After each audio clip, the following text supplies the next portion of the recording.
That's right, giving a presentation. Very good.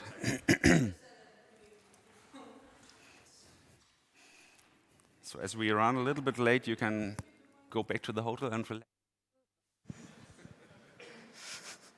Good morning, everyone. Welcome to day 2 of Defending Baltics 2025. My name is Elizabeth Gossamalo, and I am your Master of Ceremonies. I'd first like to welcome, a very warm welcome to our Chiefs of Defense, officers, speakers, everyone in the hall, as well to everyone joining us live via our national broadcaster, LRT. Today, we have a lot of more interesting panels coming up and presentations, so thank you for being here. A word before we start. I know many of you probably saw last night the sabotage attack on the Polish railway. It is a good reminder to us that our borders and our logistics are now very frontier targets and easy ones as well. So it is good that we are here at this gathering to increase and improve our civic resilience, as well as our cooperation amongst all NATO states. I'd like to extend a welcome to the organizers of this event, Locked and Loaded, the Civic Initiative Resilience, the Ministry of National Defense of Lithuania, the European Commission, the Friedrich Neumann Foundation for Freedom, the Royal Norwegian Embassy in Lithuania, the Embassy of Lithuania in Ukraine, the Vilnius City Municipality, and our media partner, LRT. As well as a big thank you to the people who have made this event happen, our sponsors, LT Miltech, Euro Electronica, HD Hyundai Heavy Industries, Brolis, Patria, Intellic, Asselsense, as well as to all contributing partners. Our first panel of the day is a discussion on unmanned systems, the role that AI and interoperability play. We have our speakers that we will welcome in a second to the stage. Moritz Kortal-Altes, the CEO of Intellic. Kadi Silde, Director of European Engagement at Helsing. Julius Bartchevicius, Defense Staff of the Lithuanian Armed Forces. And this will be moderated by the excellent Julian Rupke, Senior Political Editor at Bild. Please welcome them to the stage. Thank you.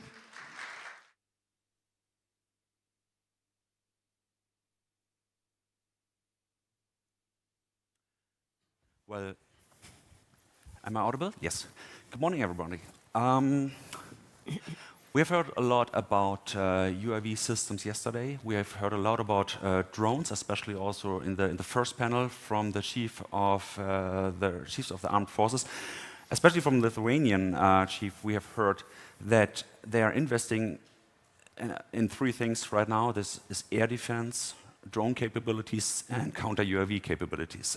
So I think it's very good that we can now connect to these panels, to these discussions, but from another point of view, from a more industry point of view, from a technical point of view, from those who have to supply and also develop first, of course, and then to supply these systems. And that's why we have an excellent panel here with representatives of 2 major European, well, you could argue other UAV or loitering ammunition or other systems suppliers, and 1 person also, Julius, from the Armed Forces of Lithuania. So we can first widen the focus and then a little bit come back to where we are right now.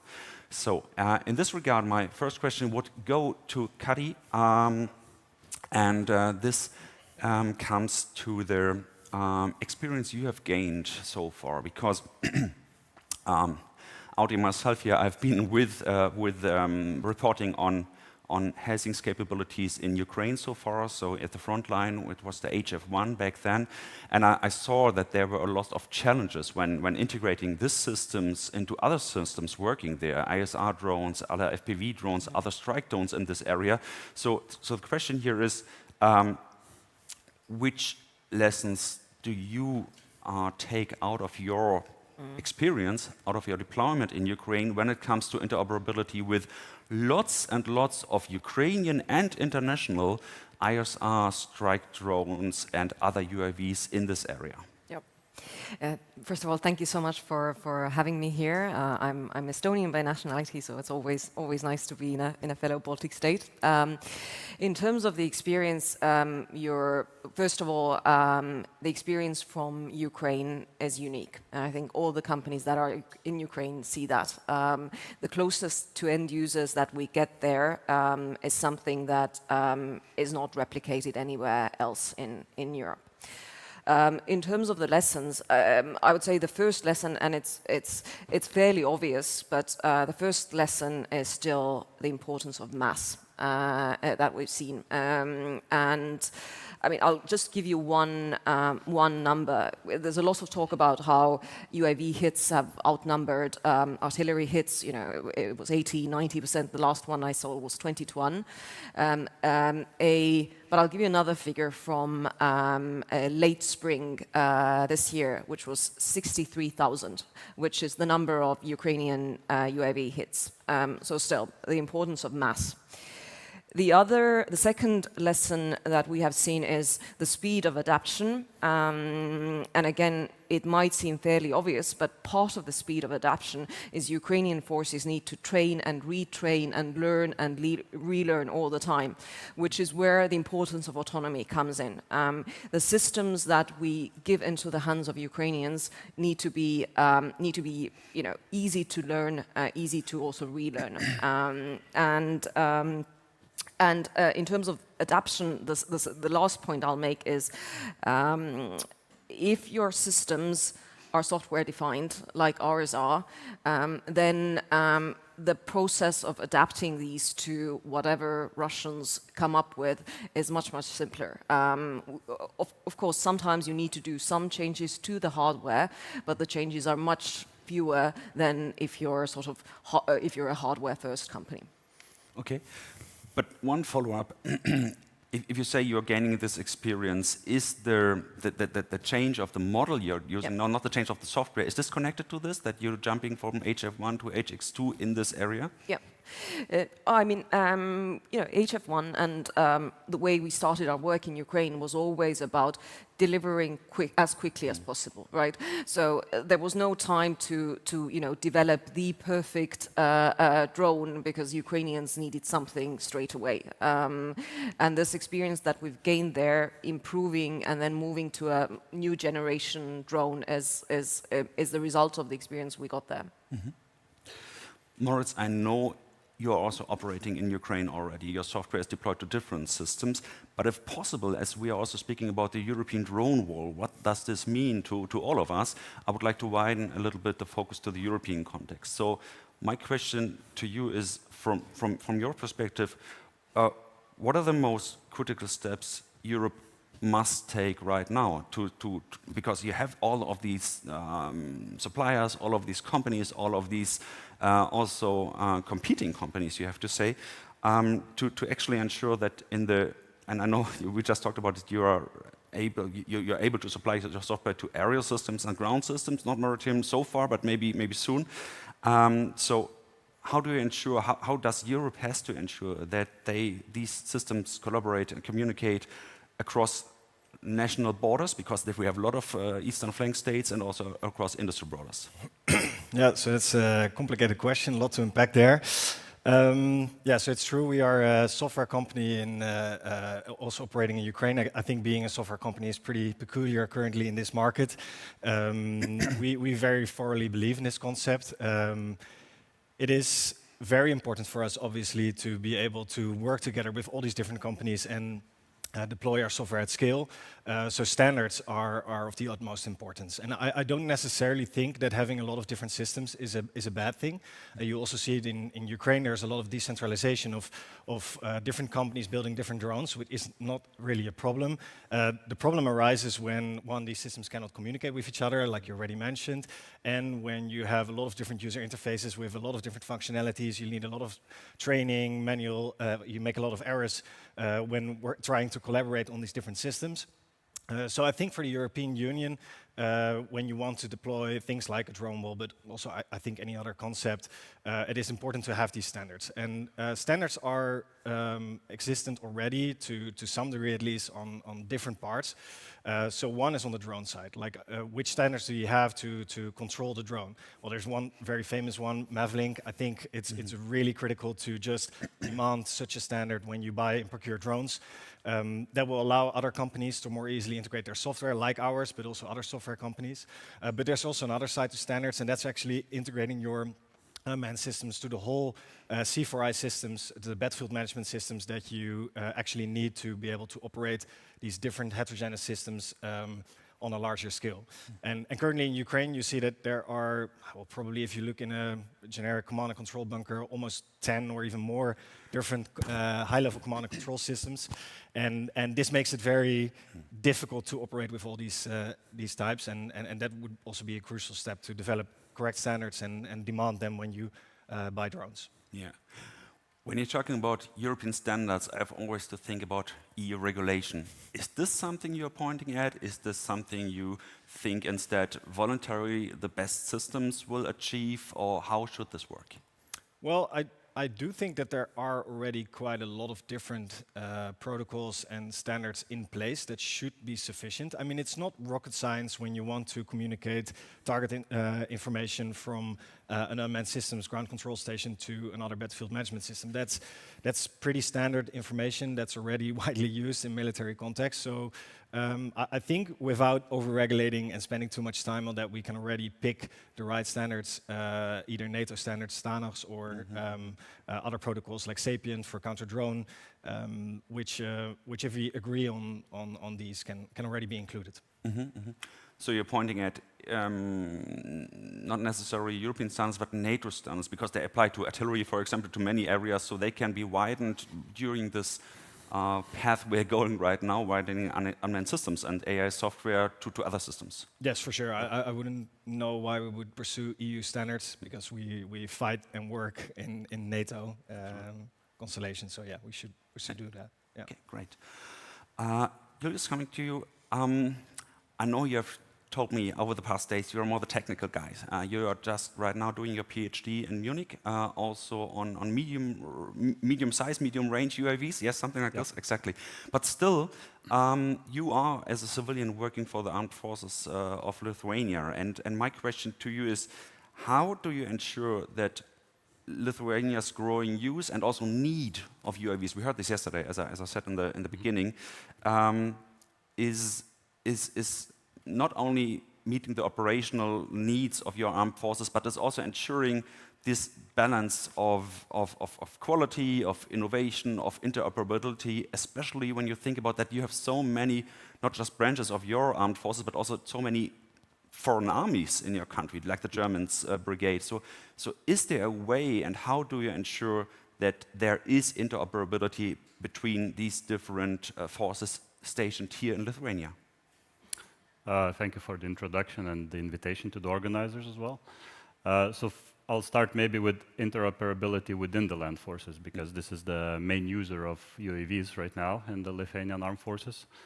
So the current concept of how we distribute the UAVs within the structure is that we are trying to make sure that every level in the armed forces gets access to unmanned systems. And this lets the operators and the system itself learn how to use UAV as a tool. The next step will be to, which we're also planning in parallel, will be how to make sure that our system, the system of the armed forces, can use UAVs as a system, so not as tools, but how can they how they can operate together in the same environment, how can they reduce the amount of people needed to perform the same task. Because right now, the standard is that you have one operator, you have one drone. This is still quite standard. This shouldn't be the goal for us. For us, the goal should be that we should have one operator and tens of drones, or at least a few, because, well, obviously we don't have as many people in the armed forces to scale this up without having the swarm capabilities. So talking from the armed forces perspective, these are the steps that we're taking right now. Then the innovation part. How do you ensure this? I mean, is this something you ensure at all, or is this more defense capabilities you are building without this factor, because you say this is something that goes out to the industry, not to us? We do communicate a lot with the industry, and we talk about, okay, what do we expect from them in the near future as well. I could say that we do that more, and we do that probably significantly more than maybe 4 years ago.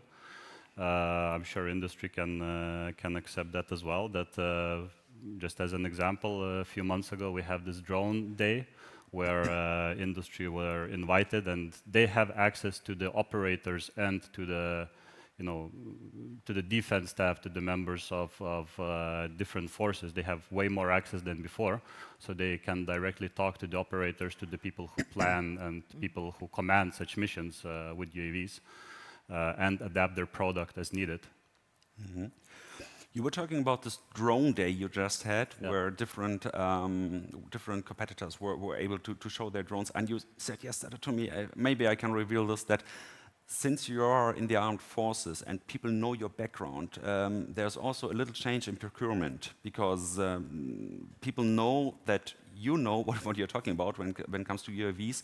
So question here is, how do you ensure that the offers you're getting as armed forces are meeting the high quality standards? And I'm saying this against the background that we just had some media reports, including from our newspaper, that in Germany there was sort of a drone day with the German armed forces, and let's say there were very divergent results when it came to the different companies presenting their products. So how do you do this? So something that I've been mentioning to my colleagues as well is that when we evaluate new systems or offers, we need to take three stages into account. First is the presentations that we get. In the presentation, anyone can show enough material to convince someone that their system works. The next thing is the demonstration day, so what you also mentioned. So during the demonstration, you get to see the system in operation. Hopefully, you also get to see the user interface, which is something that a lot of people don't put as much effort into developing. They develop the system, but not the user interface. So you get to see the whole system. And this is another step where you can manage to pick out those, maybe false information points that you got during the presentation, because in presentation you'll have numbers, but during the demonstration you might be able to tell already that this number will not be reached because the system operates in this or that way. And the third is what I've heard from our operators, is the operators might have been in the presentation, they might have been in the demonstration, but when they go to the teaching course, to the course by the manufacturer, this is the third time that they get access to, that's when they learn to be operators. And that's where they can really find all the bugs within the software, within the system. They realize how difficult or easy it is to use it. And these are the 3 levels of when you filter all of the problems within the system. So I keep mentioning that basically when you see the presentation, there's still a lot of things that you have to filter out until you get to the product at the end. And that's also true what you mentioned, that I've heard things that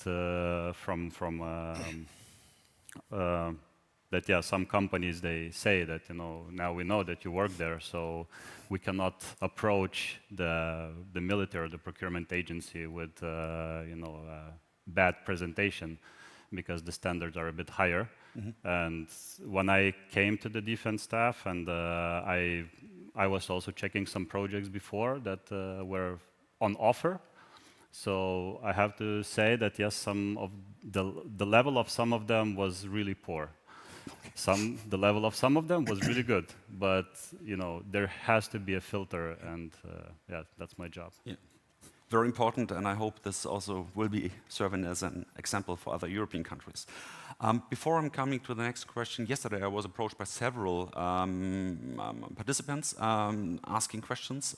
We thought about this right now, so there's no microphone, but you can type your question right now into this QR code there, and afterwards I'm sure, and I will, in a couple of minutes, come back to them. So please, yes, do this so you can have your say, and I would love to open the panel.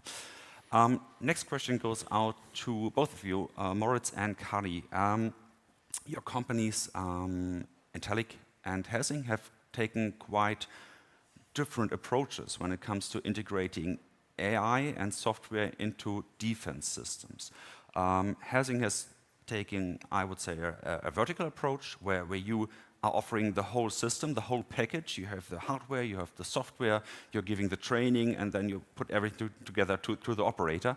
While Intellic is having a horizontal model, I would say. So you have your software, and you are saying we are flexible as much as possible. So if you have existing systems, also systems which worked without AI so far, we are able to enhance them, to improve their operationality by giving our software into this and putting our AI into this. So my question to both of you is, how do you think these different approaches will shape the European landscape, the defense landscape of UAV, or unmanned systems in general? And also another question, and I think that's tricky, can these two models coexist in a European context? Do we have a big enough market and big enough defense landscape that it's possible? Or will, over time, one of these models maybe outspeed the other? So I start with you, Kari. Yep. So to the first question, yes, you're right. We're more and more vertically integrated. And that's maybe the more visible part of what we're doing. But we have done and still continue to do also collaboration with, let's say, legacy systems, which we upgrade. I mean, the reason there why we went that way, I suppose there's two reasons. I mean, the reason why a lot of our armed forces, our ministries of defense, still buy legacy systems is not necessarily that they think these are, you know, the best, the most modern, the cheapest, etc. They often do it because there's some level of reliability there. And what we saw is, if we're not able to both ensure the quality and the quantity of our product, then we're not going to be credible. Meaning that, you know, if you only control the software and there's delays in you know, bringing enough of the hardware to end users, or there's quality issues with the hardware, then that just hurts your own credibility. So that was sort of the main reason for going there. In terms of whether these two models can coexist, I think they have to. Also, we show it, for instance, in our Recce strike. We produce loitering munitions, strike drones, but the ISR drones are not our own, right? So basically, we do and we will always work with third parties. And I think it's just as a very last point, I think it's nowhere is it as clear and evident as with counter UAS, because there the way you really counter the Russians is not by having the best interceptor, because there is no such thing. The Russians act in such different ways that you have to have a multitude of platforms to counter what they are doing. And the key there is quick integration of different platforms, not building everything yourself. Mm-hmm. Moritz? Yeah, so I think it's not an either-or question. So indeed, I agree that there is absolutely room for these two models to coexist. Also on a technical level, I think we'll be perfectly able to do this because there's, again, sufficient standards to be interoperable, and we can do that. There are a few key reasons why we believe in the horizontal model. First of all, let me agree with the challenge. That's something we have experienced. Quality, working with a lot of different partners is a challenge. But there's also a lot of drivers and opportunities why this model actually works very well. So the first thing is that I believe that the European market is very fundamentally fragmented. I mean, we like buying in our own country, we like having our own drone manufacturing base. So if need be and you need to scale, you have the capacity in your own country. The second thing is that I also believe that drone operations are inherently heterogeneous. You have a lot of different systems. You have, even if you build a family of systems, it's very hard to produce all the kind of different systems on the different layers and echelons that you actually need. So the third one is that if you can actually in-house your AI, and I think Helsing is doing a very, very respectable job of doing that. You also have a lot of funds to do that, so that makes it a little bit easier. But in the long run, I see that AI is being developed, the speed of AI development is going very, very fast. Also, the edge compute on like NVIDIA computers that you add to the drones is also going very, very fast. So it will become increasingly easy to actually develop AI models and add them to these different drones. And that actually means that you can kind of crowdsource the development and the knowledge that you need to develop good systems. So in a horizontal model, we are flexible to work with local companies, both drone companies that can optimize for cost, but also AI companies that can develop specific models based on, for instance, their own data from their own country, and we can add them together to really get a flexible approach, a flexible system that is able to stay competitive and stay up with the rate of change in both AI and compute, and also stay cost effective. So. The reason why I'm looking so much at this iPad is that we have so many questions. It's unbelievable. It's already 21 questions, and I tried to go through them. So if it's okay for you, I would like to pick 3 or summarize them a little bit and then give them to all of you, because they are quite specific. So I would first read all the 3 and then give the panel to you, if that's okay. So I think the one for you, Moritz, is could you outline which software solutions are currently in high demand and which are expected to be more relevant in the future? So I don't know which software, it's a wide landscape, of course, so I don't know if it comes to different systems, if it comes to the degree of AI built or still software and a human behind it. Keep this in mind, please. To Julius, there are a number of questions when it comes to the armed forces. One question is, that's a question you could also ask the German armed forces, why were only Lithuanian companies invited to the drone day and no foreign competitors? Maybe they have also good solutions. And the other one is, what about civilian operators? You have people there like yourself who love UAVs, who are very interested in this. But the question is specifically about operators. How can they be integrated into the armed forces? And is this something that you're considering? And the question to Kadi, I guess, and it's a lot of questions about the HX2. It's about the experience you gained in Ukraine, and some people are complaining, and as someone who's doing a show on videos every day, I have to complain a bit about this as well. Why is there so little HX2 actual fighting footage? There are so many good answers to this from the Ukrainian armed forces, I can tell you. Over the past couple of months, when we know and everyone is aware that this contract, at least the ready-to-be-signed contract of 6,000 HX2 was already announced in, what was it, February or March? Something like this, or March, something like this. So there's a lot of questions about the HX2, how it's performing, how it's working in Ukraine, and again, why we see so little footage. But maybe I can start with Julius. Thank you. So the drone day, why were there no foreign companies? I'm afraid I cannot answer that because we're not the organizers.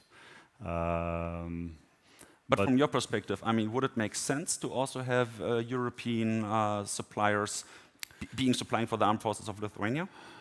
I think there are suppliers from foreign countries as well. But as also Mr. Evans mentioned yesterday, small countries also need to have their own drone industry. And us knowing that we cannot manufacture some of the most sophisticated systems in Lithuania, sophisticated defense systems in Lithuania, the UAV field is something where we can step in and up to a level, up to a technological level and up to a scale. So I would say that it is important for us to also make sure that Lithuanian UAV industry stays alive and also gets the input that they need from us. This is the first question, and the second one was about the civilian operators. About the civilian operators, right? So right now there are many options for civilians also to get involved into the whole defense system. We have the Rifleman Union, which are very active with operators, with developing their own UAV capabilities. We have the courses by the Ministry of Defense, I believe, that offer places for civilians to become unmanned system operators.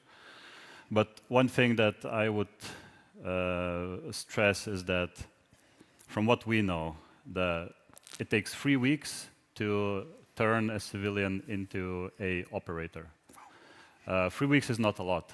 It would take way more to really understand how do these systems function effectively in the ecosystem of armed forces. So I think it's not really the integration of operators, or let's say, not training people to fly drones. This is not the hard part. The hard part is to really making sure that we have processes, we have structures ready for the time when we will need hundreds of operators. And this is what we're working on a lot. But still, 3 weeks is a lot when you think about day X and the Russians might be coming. You need these people already having had their training beforehand. Yeah, and that's why, as I mentioned, we do have those programs where they are preparing, where they're offering civilians to get this training. Yeah. Moritz, without giving away too many secrets of your company, what is the highest demand right now? What are countries, are militaries demanding from you in terms of AI software? Well, maybe first a more general answer to the question, than not only specifically for our company, but I think what we at least see in Ukraine, what is most in demand is, first of all, the larger overarching command and control battlefield management systems, specifically on deconflicting unmanned systems with electronic warfare systems, counter-drone, and your own blue forces, red forces tracking, etc. Then you, of course, have the ground control stations of the drones. I think the one that's really widely used is still a very old school looking open source software program that's still almost used by anybody in the armed forces. Mission Planner, by the way, for the people who are curious about that. And you have a lot of demand for simulation software because we need to do the training on a large scale, so FPV training, different UAV training there, and the onboard autonomy. And for onboard autonomy, you see a lot of demand for last mile targeting, of course, interceptor detection for incoming intercepts, but also detection, of course, to intercept yourself. Threat detection, mines, ambush FPVs, things like that, terrain analysis, obstacle avoidance for ground vehicles. So there's a lot of onboard AI also being in very high demand, which still needs a long way, by the way, to really get to the level we want. Specifically for us, we focus on the command and control of really the ground control station side of this, and coordinating onboard of the drone all these onboard software modules from different vendors.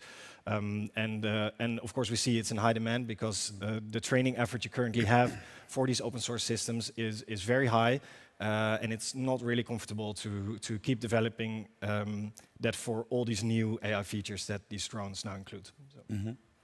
So it is not what an amateur or outsider would think, that people are coming with you with bigger systems or certain systems and saying, you see, we have this, Bradley, Marder, whatever, could you improve it? It's more like these overall battlefield systems, the communication on the field, which you're working on right now.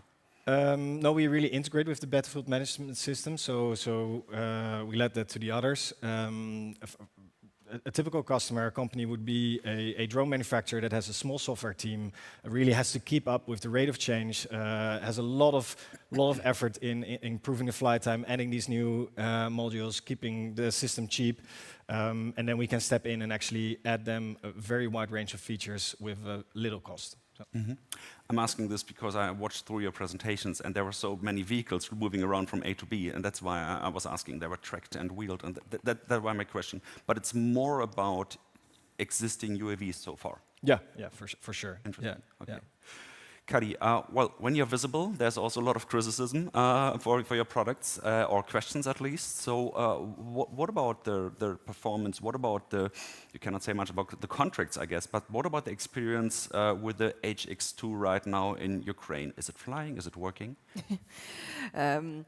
We are quite careful about what we say or what we show about the performance of our systems in Ukraine, and there's a reason for that, which is, listen, the Russians are watching, they're learning, they're adapting very quickly as well. Like, let's not make their lives too easy.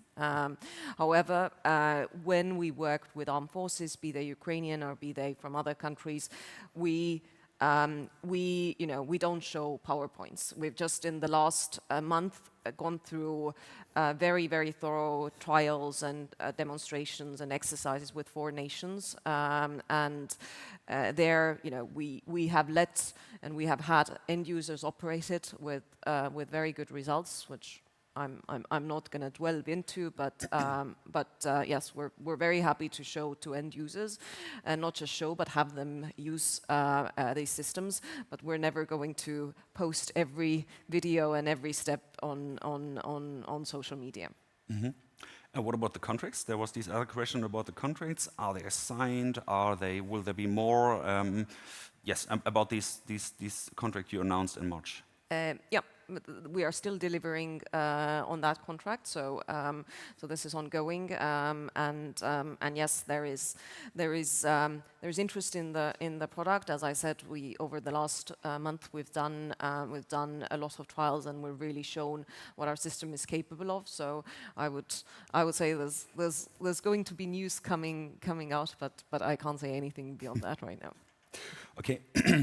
Question to all of you. You have mentioned, and that's probably the last question, you have mentioned that legacy systems are still there, and we have heard over the past couple of days that they are still dominating the market. I mean, everyone, politicians and militaries are talking about both legacy and new systems, AI and the classic hardware like we know from the 80s, or from the Cold War area. But in reality, what we see so far is that 95 to 99% of the funding of each country is going into legacy systems, but only 1 to 5% is going into these new areas, into this AI everyone is talking about, which is probably also a cost question about these two. But how do you assess this? I mean, are we really in the age of transition to an AI generated or driven defense industry, or is this, when you look at the pure numbers, more or less empty talk? So I start with you, Moritz. Well, I think that it all hinges on train as you fight. I mean, in Ukraine, they cannot do differently. They need the systems because they need to fight every day. In Europe, for now, we are at least in peace. I mean, there's debate of what you call peace at this moment, but I still feel pretty peaceful in the Netherlands, at least. Our militaries are not really exercising sufficiently like the Ukrainians do. And to give you an example, when we are in a training area in the Netherlands, we use a lot of trucks to supply our units. In Ukraine, that would be absolutely impossible because you would get bombarded by drones every centimeter of the way. So the solution to that, and this is actually something we are pursuing with the Dutch military, is to get as fast as we can red teaming, where we can have even civilian drone operators, because you don't need full military training right now to be simulate an enemy force, and use the drones to actually bombard these trucks while they're doing their training. And I know for sure that when we do that effectively, that the mindset of militaries will change very quickly, because then you can really see that you're not adequately supplied with legacy systems only. So. Yeah, I've been to Hedgehog in Estonia recently. We've been reporting on this, and it really struck me that tennis balls were falling from the sky on the forces there, on the Patria or something like this, and on the infantry. So this is something I've never seen in Germany. So at least it seems like some are taking first steps to make training and drone integration more realistic. Kari, what about these 99%? I mean, you can imagine which side we're on, or what side we support. I think it will definitely change that ratio. Right now, the ratio is not right. We see it also in Ukraine, where what's closer to where it needs to be. And I mean, one can talk about one part of it is technology, the other part is manpower and lack of manpower. We see that in Ukraine, but in Europe we're also aging societies. So at some point it will be also a question of not having much choice, right? And the last point I would make. Sorry, I got distracted there. I'll come back on my last point. Thanks. What about Lithuania? Is it 99 to 1, or is it a more equal relationship?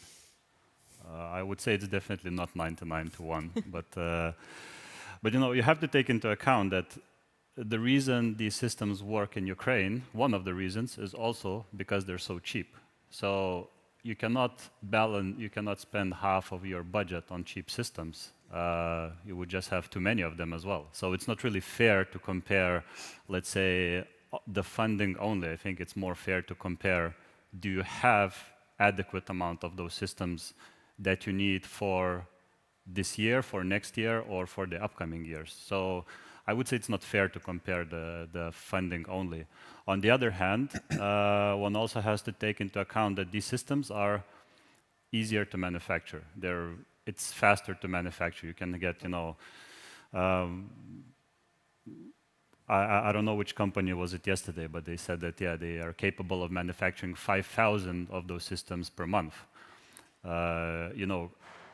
Who is able to manufacture 5,000 tanks per month or armored vehicles? Or 5 per month. Or 5 per month, yeah. So, there is a backlog for the more expensive systems. And right now, the UAV industry, I don't think they have as big of a backlog. Maybe that's why when you look at the spending right now, you would think that the ratio is not correct. But this is one of the arguments. This was actually my last point as well, Still. which I wanted to make, which is, the number I mentioned in the beginning, right? UAV hits 63,000 per month, right? And that sort of scale and the delivery times that you have with legacy systems, you just don't get. And I think at some point, where the ratio will move more quickly will be where countries have less money, so they need to look at what they can spend on, and where countries have a higher sense of urgency. So they just need something in that works and can't wait for 5 years to get the next system. So just to sum up and probably also emphasize what you just said about mobile systems and truck and what you said about manpower. Just in September, I was with the Ukrainian army in Pokrovsk area, and I asked them, can we go into Pokrovsk again? Because I've been so often to Pokrovsk with you. Is it possible still? And they said, sure, it's no problem. It's a 5-hour walk into the city. No vehicle is getting in and out. And you have a 70% chance to survive due to unmanned systems in this area. So this is where not just my editorial, but also me decided against it. And we stayed nearby. But this is something, I think, remarkable, what we have to keep in mind when it comes to if you want it or not, modern battlefields and what role AI and UAVs play in this context. So thank you to the audience, to the very critical questions, and thank you to the panel, to Moritz, Kari, and Julius. Excellent discussion, and hoping to get some warm applause for you. Thank you. Thank you.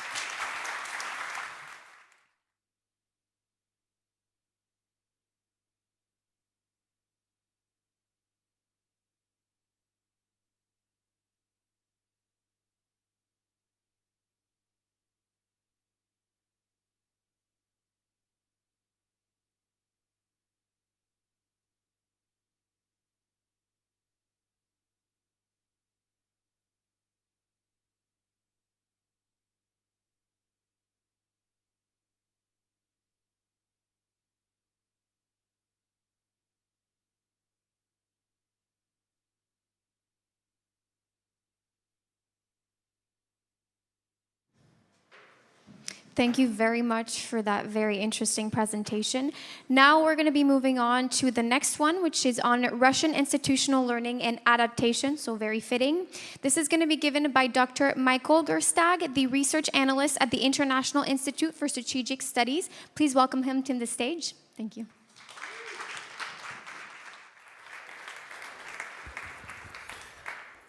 All right, good morning, everyone. And first and foremost, thank you so much for the organizers for inviting me. I didn't have the chance to attend last year, but my colleagues who attended last year said it was really good. So of course, I jumped on this opportunity.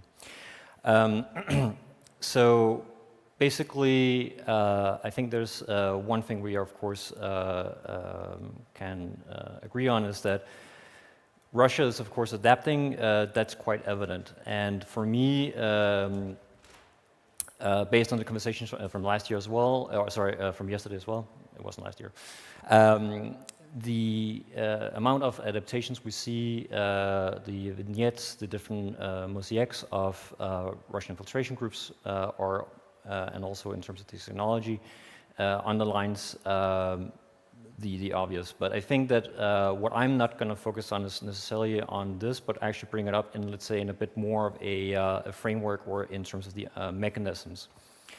So to make it very brief, this is about understanding the story of what the adaptation they've undergone. It's not a laundry list of all of them, I promise, but it's rather about the story of constraint-driven learning. So this is basically the overview, or at least I will first start with the pressures that Russia's under, and then I'll look at the material constraints that's behind it, and then finish with what these adaptations actually tell us about institutional learning and also the strategic picture. So these points overlap as this flows. So what I want to emphasize, and this is one of the key points that we've seen in 2022, is obviously the initial period of war, and highlighting this concept that the Russians have, because it underlines also potentially what was also highlighted yesterday, is that Russia wants to, of course, not be drawn out in a long conflict. So this concept is a Soviet, it's also based on the experience from the Second World War. And I think it's quite important to understand that going into Ukraine initially from the political assumptions that was mistaken though, they obviously, as was shown, we also communicated this prior to the invasion, that if you were to do this, there will be consequences. You will be defanged, you will lose a bunch of your equipment. They went anyway, and they lost us. And if you were to be, I'm an academic, so I'm going to be a little bit academic. You can argue and say that you can make from a theoretical perspective that they actually lost the initial period of war. But because of, obviously, their Russian military theory, but also on also the massive stockpiles that we have also seen them drawing on, means that they've had to, of course, learn. So what I try to at least underline this, of course, is the adapt pressures of high attrition. They need to hold a front line, and also, of course, they have failures in earlier maneuver operations. And despite the fact that these means and ways have kind of had difficulties in the beginning, the political ends were still the same. So the way I see it is that this is part of a pressure or an adaptive pressure where it's more iterative rather than necessarily a radical doctrinal redesign. There's a bit of a debate. There's, of course, inklings here and there, which we, of course, can debate further on. But I want to highlight, at least, maybe in a broad perspective, that on one end you have the Goldilocks of adaptive pressure. So on one end, you have too little pressure where there's no real incentive to actually change, where you actually may recognize that there's need for change, but for one reason or another, there's actually not the right incentives to do so. Obviously, what we hope to do, or also what we need to also ensure Ukraine is better to do, is put them at the pressure point where these systems, at least for command and control, all the other things break. And unfortunately, at least how we know from the material support we in the West have given our Ukrainian friends, unfortunately, I'd have to say that Russia has been in the middle band. So what it basically means that there's enough pressure for them to have reasons to change, but not enough to actually break it. So because of the failure in the initial period of war, you can argue and say, and this is also what you saw with the September, October partial mobilization or full mobilization, that due to them being defanged, they actually had to adapt for this. And since I'm from IISS, and since I work on the military balance, I have some numbers, and I promise it's not going to be deaf by PowerPoint. And what I want to show this is basically the story of the force expansion. So this is taken from at least all the regiments and brigades that they have, and I reconverted this into the battalions, at least for maneuver units. As you probably can see, they have massively increased, at least the force organizationally, the amount of maneuver units. What the key thing is to notice is, of course, the amount of mobilized battalions, which does not count necessarily some of the other volunteer battalions that they have, so the number is actually more than that. And what I want to highlight with this, and this is the story I kind of see behind the data here, is that in the initial period of war, there was a political incentive to try to rebuild, obviously. And they want, of course, to restructure from divisions to from brigades to divisions. So they want to signal strength, but in a way, and this is something that I think is interesting, at least from the broader adaptation literature, is that in a twist of irony, this kind of structural overgrowth can actually cause a bottom innovation, because units must actually fight with less equipment than the structure actually assumes. So this is, of course, something that you will probably see. Like if you watch Generation Kill, there's a scene where the journalist talks to the Marines, and the Marines say basically, well, we're Marines, we have to adapt. This is what we do. And the key point here is that, of course, they had a force expansion, but this also left some gaps for them to adapt. And just to talk about the pressure, and this is basically, as part of the work I've done for WLS, is trying to also track the attrition loss. And this is just one aspect of Russian tanks. I know it's very old school if you compare it to new technologies, but the key point I want to highlight with this in terms of an accountability perspective is that you can definitely see that in the early period of war, Russia had significant losses. 2023, they had, of course, a period of, they were under defense, so of course Ukraine had the counteroffense. And then once you began to see the battle at Divka, then the loss, of course, increased. But it wasn't more than the system could actually handle. And of course, it highlighted, focused a lot on the storage capacities that it had. But the interesting thing is, and I think most of you in the audience, of course, also know, the amount of tanks that's been lost or equipment has been lost, at least for the past 8 months, is quite telling. And of course, you would think initially, well, they must be out of stuff. No. And this is where the adaptation part comes in, because when it comes to the fact that if you look at equipment, so again, as was mentioned by someone from yesterday, this is not just only a numbers game, but this is just a highlight, let's say, low to medium confidence estimates. The amount of equipment that's been pulled out of storage in terms of also production actually, in my view, indicates that they've reached to the point where they were in the beginning of the war. But because of the force structure expansion, as I mentioned highly before, what you see in the orange part is, of course, the notional table of equipment or organizational to equipment gap. And this, of course, has been the debate about how much time does it take to Russia to reach this gap. Is this the point where they're going to attack? Or of course, very difficult. But the key point I want to highlight here is that Russia is, of course, has expanded to the point where they potentially have reached to the point where they were normally. Now, these numbers, of course, or these indicators, of course, hides certain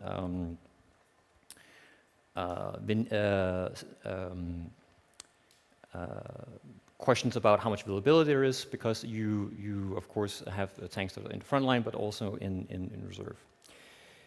And in this way, it's also a question of whether or not Shoigu plan is actually feasible. It's too optimistic. We have to see in terms of the pathways. But I want to highlight that no matter what, there's one thing that is definitely going to be an Achilles heel, and that's the military culture. So I want to actually take a step back, which is from 12 years ago, because when we talk about the initial threats that we've seen from Gerasimov, from hybrid warfare, Gerasimov's article from 2013 has obviously been used to it. It's quite telling because it's a understanding of the character of the war that he sees. But I think for me, from an institutional perspective or learning perspective, it's actually more interesting to look at the end. Because what he highlights is that he highlights Georgy Izuzin and the interwar period where he, in his own words, There was a lot of innovative people who had bright ideas. They weren't necessarily constrained by institutional structures. You can, of course, disagree with this. But the key point here is that he basically also said, I'm not so sure actually we have people in the system that actually are able to do this. They're too orthodox, and we need to go away from the template. So this, of course, is from the Chief of General Staff, but this is also reflected, at least from in the military education system, which I was foolish enough to do a PhD on, especially from Russian military culture. And one of the things I looked at was how does the education system deal with this? And this is a quote from 2 teachers at the Far Eastern Higher Command School. And basically, it actually encapsulates one thing that I think this is the title, is the acknowledgement of the problem. And there is obviously some that argues that Russia is not really able to adapt that. But I think that it's important to recognize that this is there is this acknowledgement. The system, of course, penalizes truthful reporting, orders takes to orders, and to clap the heels and say, of course, we're going to follow the tone at the top. But in a way, and this is also something that they also highlight, just to take it as an example, is that the war that we now see in Ukraine has forced them to confront this problem in some ways, even though this prevailing culture is persisting. So I'm not going to, again, I promised I'm not to go for a laundry list of the adaptations, but for me, it's important to understand that when we look at how Russia has been dealing with these structural issues that they had at the beginning, it's quite uneven. So the way I would think of it is basically it's military as a system where it's a subsystem of actors with agency and pressures that forces this, and this has been uneven. So this, I think, is also what we heard today, but also from yesterday, that you see this level of adaptation being somewhat uneven between some of the forces. Although this has been noted, at least, that they are slow to change, but they change nonetheless. But this is just to highlight that when they do change, they, of course, go back to history, like with the motor rifle, the motorcycle regiments from the Second World War, as we see it. And in this way, these systems kind of collide, and it produces pockets of innovation outside the otherwise conservative institutions. And just to give it an example, this is something I found on the internet. At least this is a Russian company battalion storm attachment group. And basically, this is what we've seen that they at least organized in 2022, in 2023, to try and actually, in the same way with the battalion tactical group, overcome some of the structural issues. And this, of course, is what we see now with infiltration groups, that they are highlighting in a very innovative way, sending small troops, a few troops, but supported with a lot of enablers. And of course, Rubicon has been mentioned yesterday as well. I'm by no means an expert on drones, so I'll leave it all to actually focus this. But I look at more from an organizational perspective. For me, the story is also about, when I look at Rubicon, is an innovation incubator. And my concern is that, and this is something that's at least openly has been highlighted a bit more, is that it's functioning as a testing ground, of course, for more innovative UAV usage. But then it's also used to give more kind of feedback up in the system.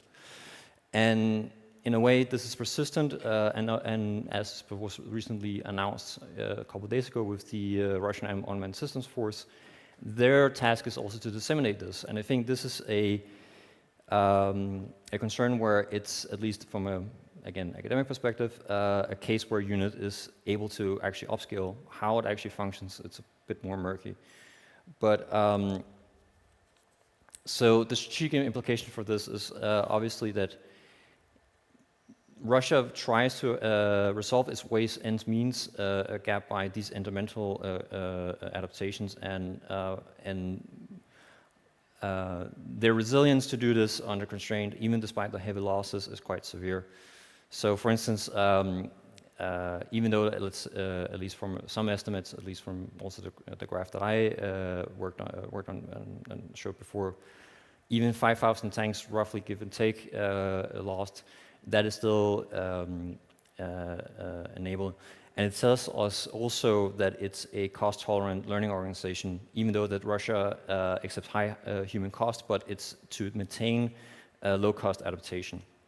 And I think going back to the point with flexibility, I think it's in one take I see is that it's perhaps also selective, because if you're having a military culture where it's very difficult for some units to act, or there's because of the lack of trust from commanders to subordinates, and subordinates doesn't trust the commanders, you're of course going to see a wide variety of things. But I think there's a more what you can call maybe a social Darwinistic perspective to the Russian understanding, and there's some units that are more equal than others. And they are basically the ones that are allowed to actually innovate, and this is maybe their approach. Give me a second.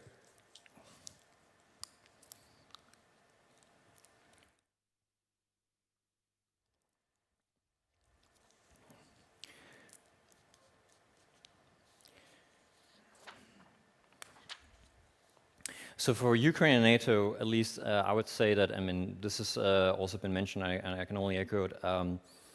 The Russian armed forces, in my view, is not necessarily collapsing. Again, it's stuck in the Goldilocks zone.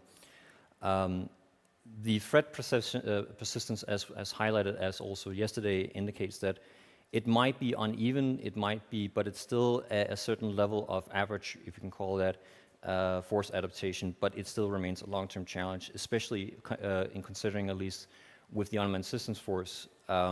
Again, if intent is being followed up, you're looking at least according to Ukrainian sources, about 210,000 troops, hundreds in the low. I'm not sure about the exact number of how many units, but definitely more than substantial to cause concerns. So. From my perspective, at least, the Western assistance at least must not only help to deal with the attrition that Ukraine is imposing on Russia, because, as I mentioned before, it's kind of cost tolerant. So I think that in one way or another, what Ukraine is doing right now with the long-range strikes against the economic factors is limiting the space for them to actually enable it to fund this. It's of course multiple effectors or multiple effects on each other. But I think in a way, also just going at least to the acknowledgement of the problem. I see this when I stand here, and I also have been speaking with a Polish general, others from other institutions. It's quite clear we all acknowledge the problem, but I think it's quite clear that as ironically in one way, we of course can acknowledge the problem, but if the institutional pathways is not really there, then and also the incentives, then obviously this is what we've heard, that there's definitely need for changing this. So just to conclude or wrap up, basically it's a bit of a back and forth. It's an uneven but improving Russian force. It's improvised, but it's still functional. It's not excellent, but it's adapted. And from a Russian perspective, this is sufficient for, at least in their view, to reach their political goals in Ukraine, and also potentially for us in Europe. But in a way, and this is a point maybe to say that, and this is a discussion I've had with colleagues internally in the Institute, and that this maybe Russia doesn't actually need to be, at least on a broader scale, as highly innovative. It just needs to be able to win in a theory of victory where it's basically to delay, to outweigh us in terms of our political will and our willingness to actually do this. And they do this by absorb losses, generate replacements, integrate cheap drones in AW, which we'll hear more later on, iterate tactics and hold territory and slowly advance. So territory is not necessarily the gain, but it's actually these things. So with these words, I will stop, and I'm not sure, there's about 4 minutes for maybe taking one question or another. So thank you so much.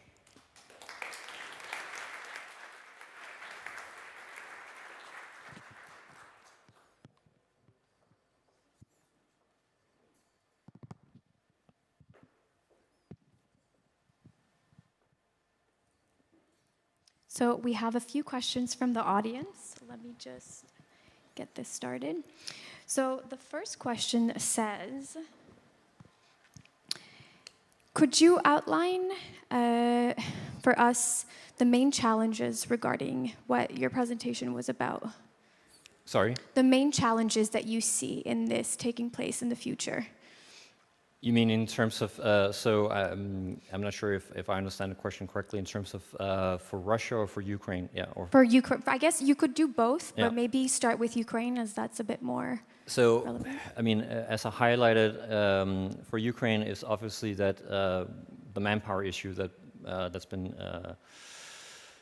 at least reported at the drones has been a quite innovative stopgap measure to ensure that a large part of the front line has been solved. And I think that at least based on the conversation from yesterday, but also from other discussions, is that you of course can have innovative approaches, you can have a lot of technology, but you still need the people. So I think this is the main point.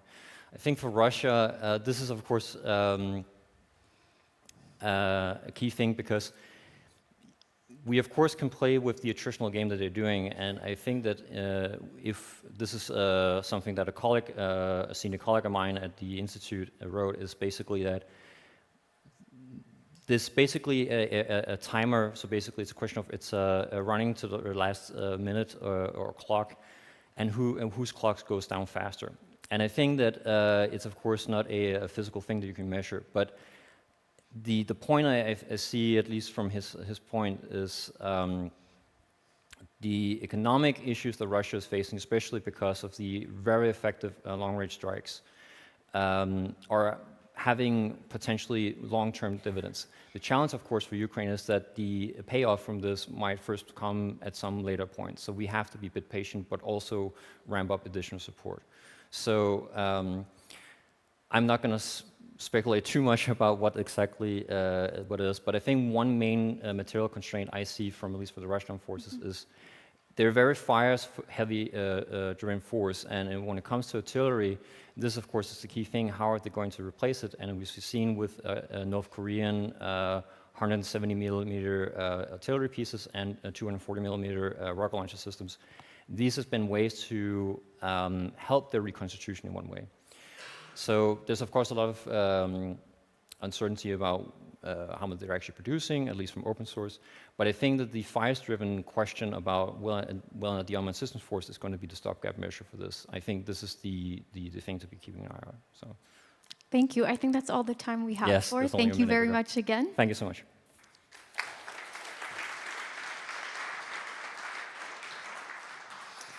So up next, we have another very timely presentation. This is going to be on nuclear shadow over the Baltics. How prepared are we? And this is going to be given by Professor Sir Lawrence Friedman, an emeritus professor of war studies at King's College London. Please welcome him to the stage. Thank you.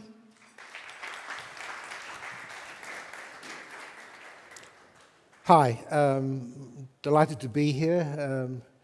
Fascinating conference, and thanks for inviting me. So one of the interesting things about this conference is, in some ways, how little nuclear has been mentioned. And I think that in itself is significant in terms of the ability to have a major war going on in Europe, where the nuclear issue keeps on coming in and out, but has never quite dominated the discussion. Now, when we look forward, we've been hearing, and we heard yesterday, about the importance of not dismissing the Russians as a threat for the future. Indeed, it's only prudent for us to think about the possibility of a major war between NATO countries and Russia at sometimes even in this decade. How we talk about these things can be quite difficult. It always strikes me there's a sort of a line between panic and complacency that can be quite hard to find. If we dismiss the threat, then we sound terribly complacent and risk being caught out badly. But we can panic as well. We can talk up the Russians to such an extent that we become almost defeatist as a result. and start to think, oh, there's no point, they're so good at this, they're so tough, so resilient, so determined, that we're going to look, we're just not going to be able to cope, we're decadent, and so on and so forth. You know the arguments. And I thought it's important to keep what the Russians can and can't do in perspective. And with the nuclear area, we're inevitably looking, not as with the previous presentation, at the ability to adapt at the lower levels of force, but how it's viewed at the highest levels. That is, we've got to look at what Putin says and what others say, because that's the best guide to what they think. It doesn't mean to say they always tell the truth, but they do give us an indication of how they see the world and what's important to them within it, and particularly how they view the role of nuclear weapons. Just a final point on nuclear deterrence and nuclear weapons, which I will keep on coming back to. Nuclear deterrence is working at the moment. If Russia was not a nuclear power, we would be helping Ukraine directly. Equally, if we didn't have nuclear weapons, they would be in our countries trying to stop us helping Ukraine. So nuclear weapons are containing the conflict now. And if we're asking about how things may change in the future, we're asking whether anything could happen to disrupt that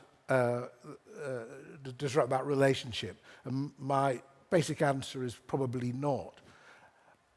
There's a tendency when we talk about nuclear weapons, and this is because thankfully they haven't been used in anger for 80 years, is to assume that almost as soon as there's a Western-Russian clash, you'd have almost an automaticity of escalation.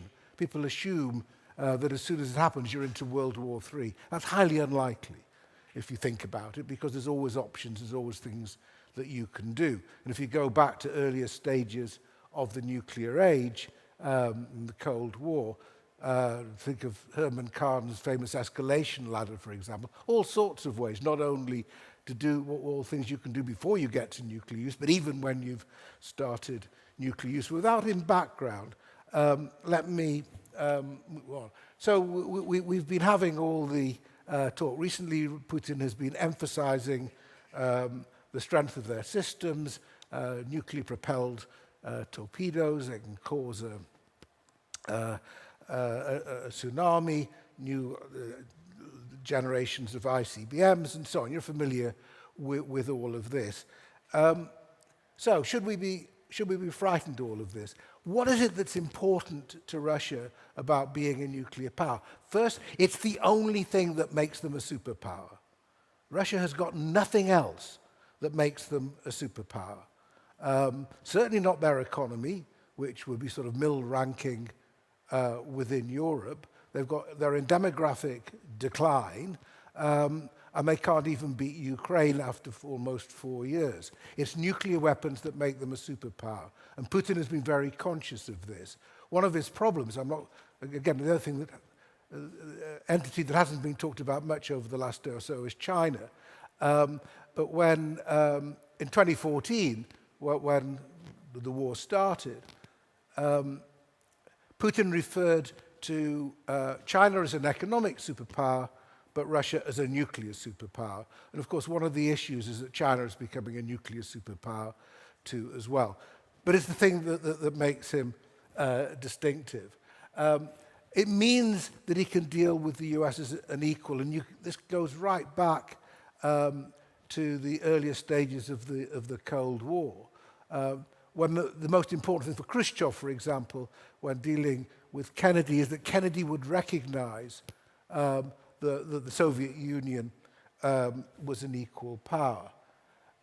These things are important before you get to actually the strategic role, which is to deter existential threats. It's for the big issues. You don't use nuclear weapons for second-order issues. It's to deter the big threats, and that's the Soviet doctrine. They play a bit around with the doctrine as to what constitutes an existential threat, and we can talk about that. But that's what it's about. But there's an element of intimidation there as well. And what I want to discuss a little bit more is how that intimidation has been attempted and what are the consequences of it not working, which has been, I think, one of the interesting features of the last few years. Just a bit about deterrence. It works better in practice than in theory. What do I mean by that? There's an inherent incredibility about any nuclear use, even in retaliation. Why would you? If you initiate nuclear war, that's potentially suicidal. If you're retaliating, you're already done for. Why are you bothering? There's an inherent incredibility about it. But because the risk of you getting that wrong may be quite small, it is not trivial. And so long as it's there, then you're going to be cautious. And that caution is what makes nuclear deterrence work. Deterrence does not work because you're saying, if you do this, I will definitely do that. You're saying, if we get into a war, terrible things may happen. I know not quite what they are, but they may be very bad indeed. And you will see when Russia makes threats, that's the way it's framed. It's rarely saying we will definitely use nuclear weapons. It says terrible things will happen, or they could happen. And that's what makes nuclear deterrence work. And as I've mentioned before, Russia hasn't attacked NATO states. We're all aware of the discussions about whether or not Ukraine should be part of NATO and discussions about NATO enlargement. Nobody asks in the discussions about NATO enlargement whether any of the NATO countries have got buyer's remorse when it comes to being a member of NATO. By and large, they see it as a good source of security, and that's why other countries would like to be members. And NATO, but for its part, has not attacked Russia. So the question then is, are there other contingencies which Russia might consider it to be worthwhile using them? Now, this was discussed a lot in October 22, September, October 22, when Russia was in a bad way in the war, and there were and you would see a lot of articles, gosh, if the Ukrainians go for Crimea, Russia's bound to use tactical nuclear weapons. Or just if they're losing, Putin couldn't bear the loss, therefore he's bound to use nuclear weapons. And at one point there was a bit of chatter that was picked up, and this got everybody excited that they were going to move.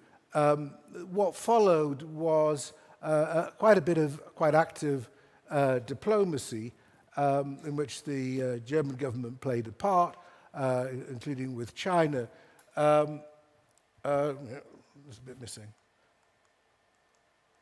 We've lost a slide. Anyway, what the slide has is a picture of Xi and Putin together saying there can be no winners in a nuclear war and it should never be fought. This is a standard statement that was first used by Gorbachev and Reagan in the late 80s and has been repeated by the P5 in the United Nations and is designed to give us encouragement. And Putin has committed to that, and China has made it clear that, and India too, and other friends have indicated that. That doesn't mean to say nuclear use is not considered. It just means that you don't make it central. So my slides have gone completely to pieces, but don't worry. So why didn't they use low-yield nuclear weapons? First, would they work? These things, as we know, haven't been tested. Russia, as the Russian Federation, has never tested a nuclear weapon. Soviet Union tested many times, but Russia never has. So you bring these out. Are you sure they'll work? Are you sure the delivery system won't be knocked down? What are the targets? is the aim to make a military distance, in which case you've really got to make this first use count, or is it to warn of escalation, in which case are you ready for that? So you have to imagine when you're thinking about Putin discussing whether or not to use a nuke somewhere in Ukraine, what's going to be the reaction in Moscow? Are people in Moscow going to say, oh, that's an interesting thing to have happened. I think I'll stay safely in my home, not worrying about what comes next? Or might they have a little bit of panic themselves? And how will it be viewed by China, as I mentioned? And if you're going to start in this route, are you prepared for all-out nuclear war? Because that potentially is the logic. So it's quite a distance from saying we've got a bit of a problem in Ukraine to saying that we've got a big problem with an all-out nuclear war. And it's notable that in none of the threats made by Russian leaders, indeed some of the Russian state propagandists, has actually Ukraine itself been threatened with nuclear use. It's been implied occasionally, but not really threatened. And it's quite hard if you believe that Kyiv, in some ways, is the center of Russian civilization. It would be an odd place to start a nuclear war. Oh, there we have. There's Xi and Putin. Well, we've said that. So what has Putin actually said? So announcing the full-scale invasion, and this is the point I was trying to make about never quite being direct and unequivocal about what you're talking about. No matter who tries to stand in our way, or all the more so create threats for our country and our people, they must know that Russia will respond immediately, and the consequences will be such as you've never seen in your entire history. That covers an awful lot of possibilities, but we know what we're supposed to imply. And then announcing the annexation of the 4 oblasts on 21st September 22, I want to remind you that our country also has various means of destruction, and in some components more modern than the NATO countries. That's the importance of the pictures that I started with, where they've been very emphatic about the novel ways in which they can deliver nuclear weapons, as if this is going to make a difference to the net amount of destruction that could be delivered. And in some components more than the NATO countries. And if the territorial integrity of our country, which is just expanded, is threatened, we will certainly use all the measures at our disposal to protect Russia and our people. It's not a bluff. Again, you can get the meaning, but it's not quite specific, and it's very much geared to the threat to Russia. It's for the big stuff, not for the tactical nuclears. Now, there's another character involved in this, and many of you will be familiar with the never quite sober Dmitry Medvedev, the former president of Russia, now deputy chair of the Security Council or some such, which is not a promotion. But Medvedev is a reliable person every time something's going to happen, but he comes along and makes a menacing threat. So these are all from 2023 on F-16, lots for everyone, a collapse apocalypse, where you forget for centuries about your former life until the rubble ceases to emit radiation. That's quite specific. US deliveries of Abrams tanks, ATACMS. NATO's turned into an openly fascist bloc like Hitler Axis, albeit larger. We are ready, although the result will be achieved at a much greater cost to humanity than in 1945. On potential German decision to send tourists, which may have had an effect, this one, strikes on German factories where these missiles are made would also be in full compliance with international law. All in all, these idiots are actively pushing us towards World War III. There's lots of others. I could mention them on being questioned. Now, I think this is quite telling, and I just want to go through this little sequence from quite recently in the summer. So when Trump was moving to sanctions, here came Medvedev again. Each new ultimatum is a threat and a step towards war, not between Russia and Ukraine, but with his own country. Don't go down the Sleepy Joe road. So he knows how to press Trump's buttons.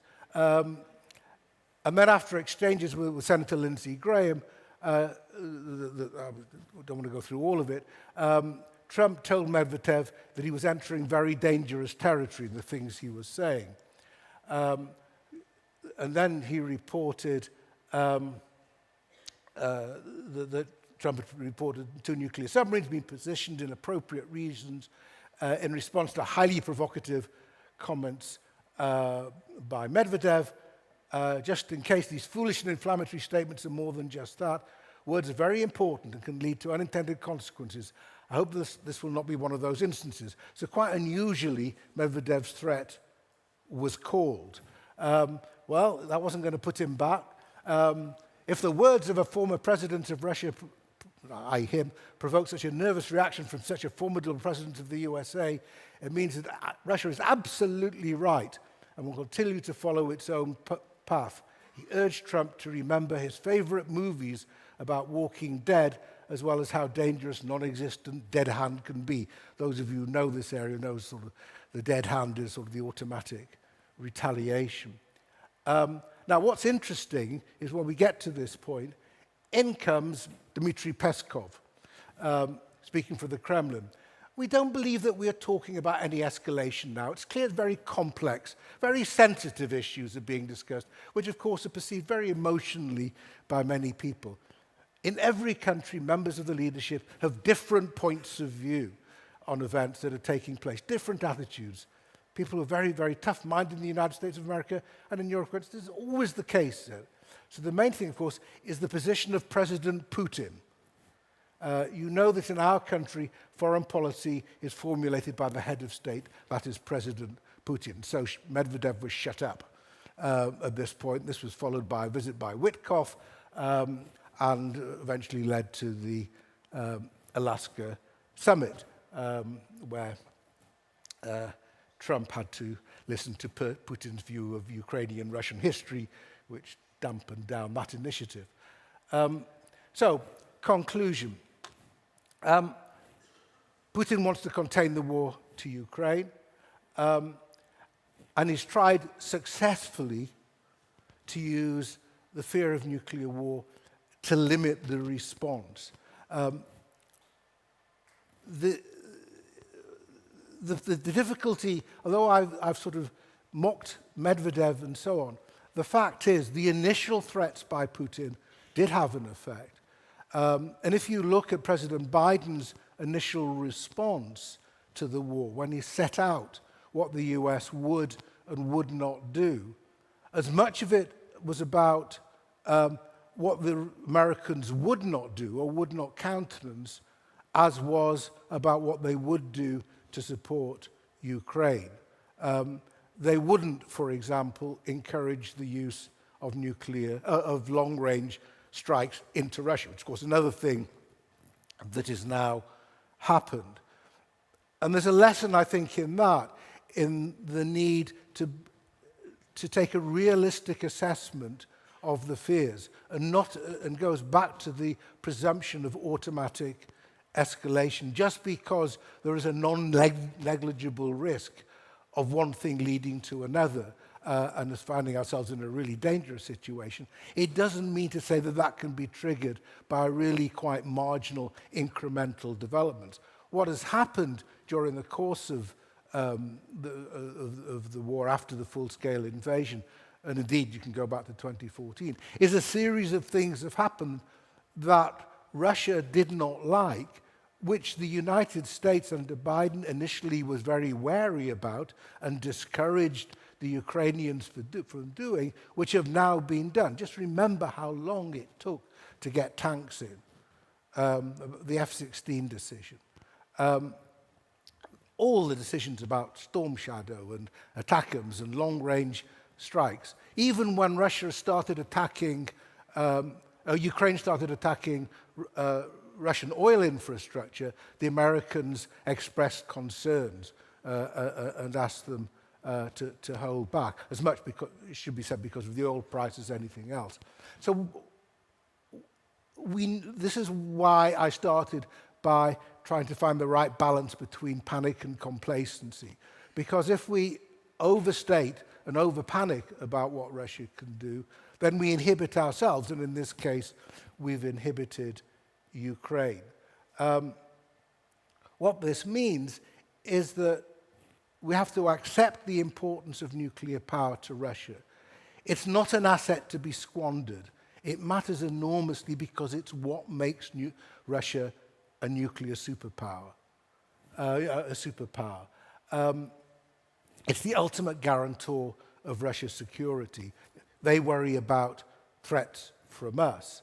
But we shouldn't assume, therefore, that this will be put at risk under any sort of circumstances, even if we were taking a more active role on Ukraine's behalf. But if we're going to accept that we're in a situation in which the nuclear factor limits the conflict, then that means that you have to win through conventional superiority. Thank you.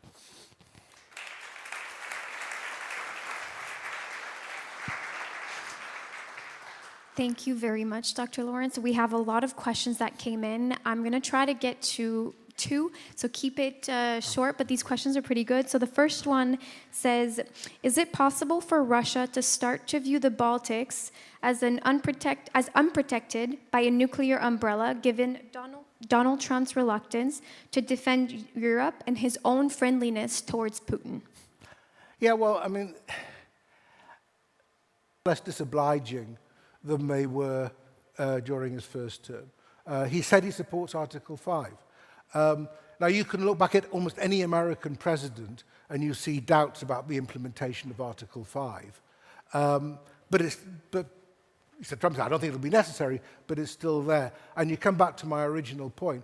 The calculation for Putin is, I don't think he will, but what if I'm wrong? And with Trump, that's always a pretty good question to ask. The next question, again on the U.S., says, will the U.S.'s novel decision to resume nuclear weapons testing escalate the nuclear arms race? And if so, won't the threat of nuclear weapons continue to grow indefinitely? So I started off with these pictures of the new Russian tests, but they weren't tests of nuclear weapons. Trump makes statements that are not staffed, and they're not necessarily very empirical. So he thought he was responding to tests, and that he was therefore announcing US nuclear tests. These would take place in Nevada. Now, it was once upon a time the case that you went to Las Vegas to watch American nuclear tests, and that you could go up and you could see the mushroom clouds, and the little seismograph would tell you how big it was and so on. Las Vegas then was quite small. It's now very large.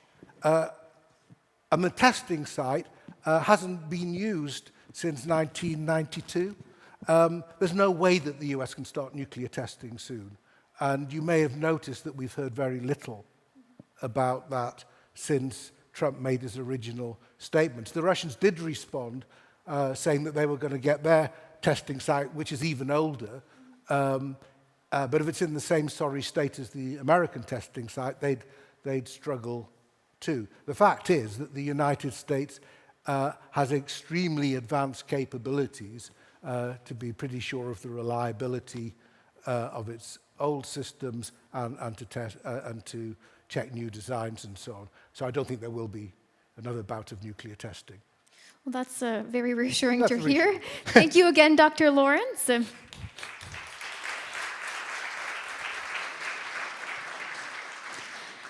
Up next, we have a presentation about the invisible drone war, the electromagnetic spectrum, and its centrality to the uncrewed aerial vehicle battle.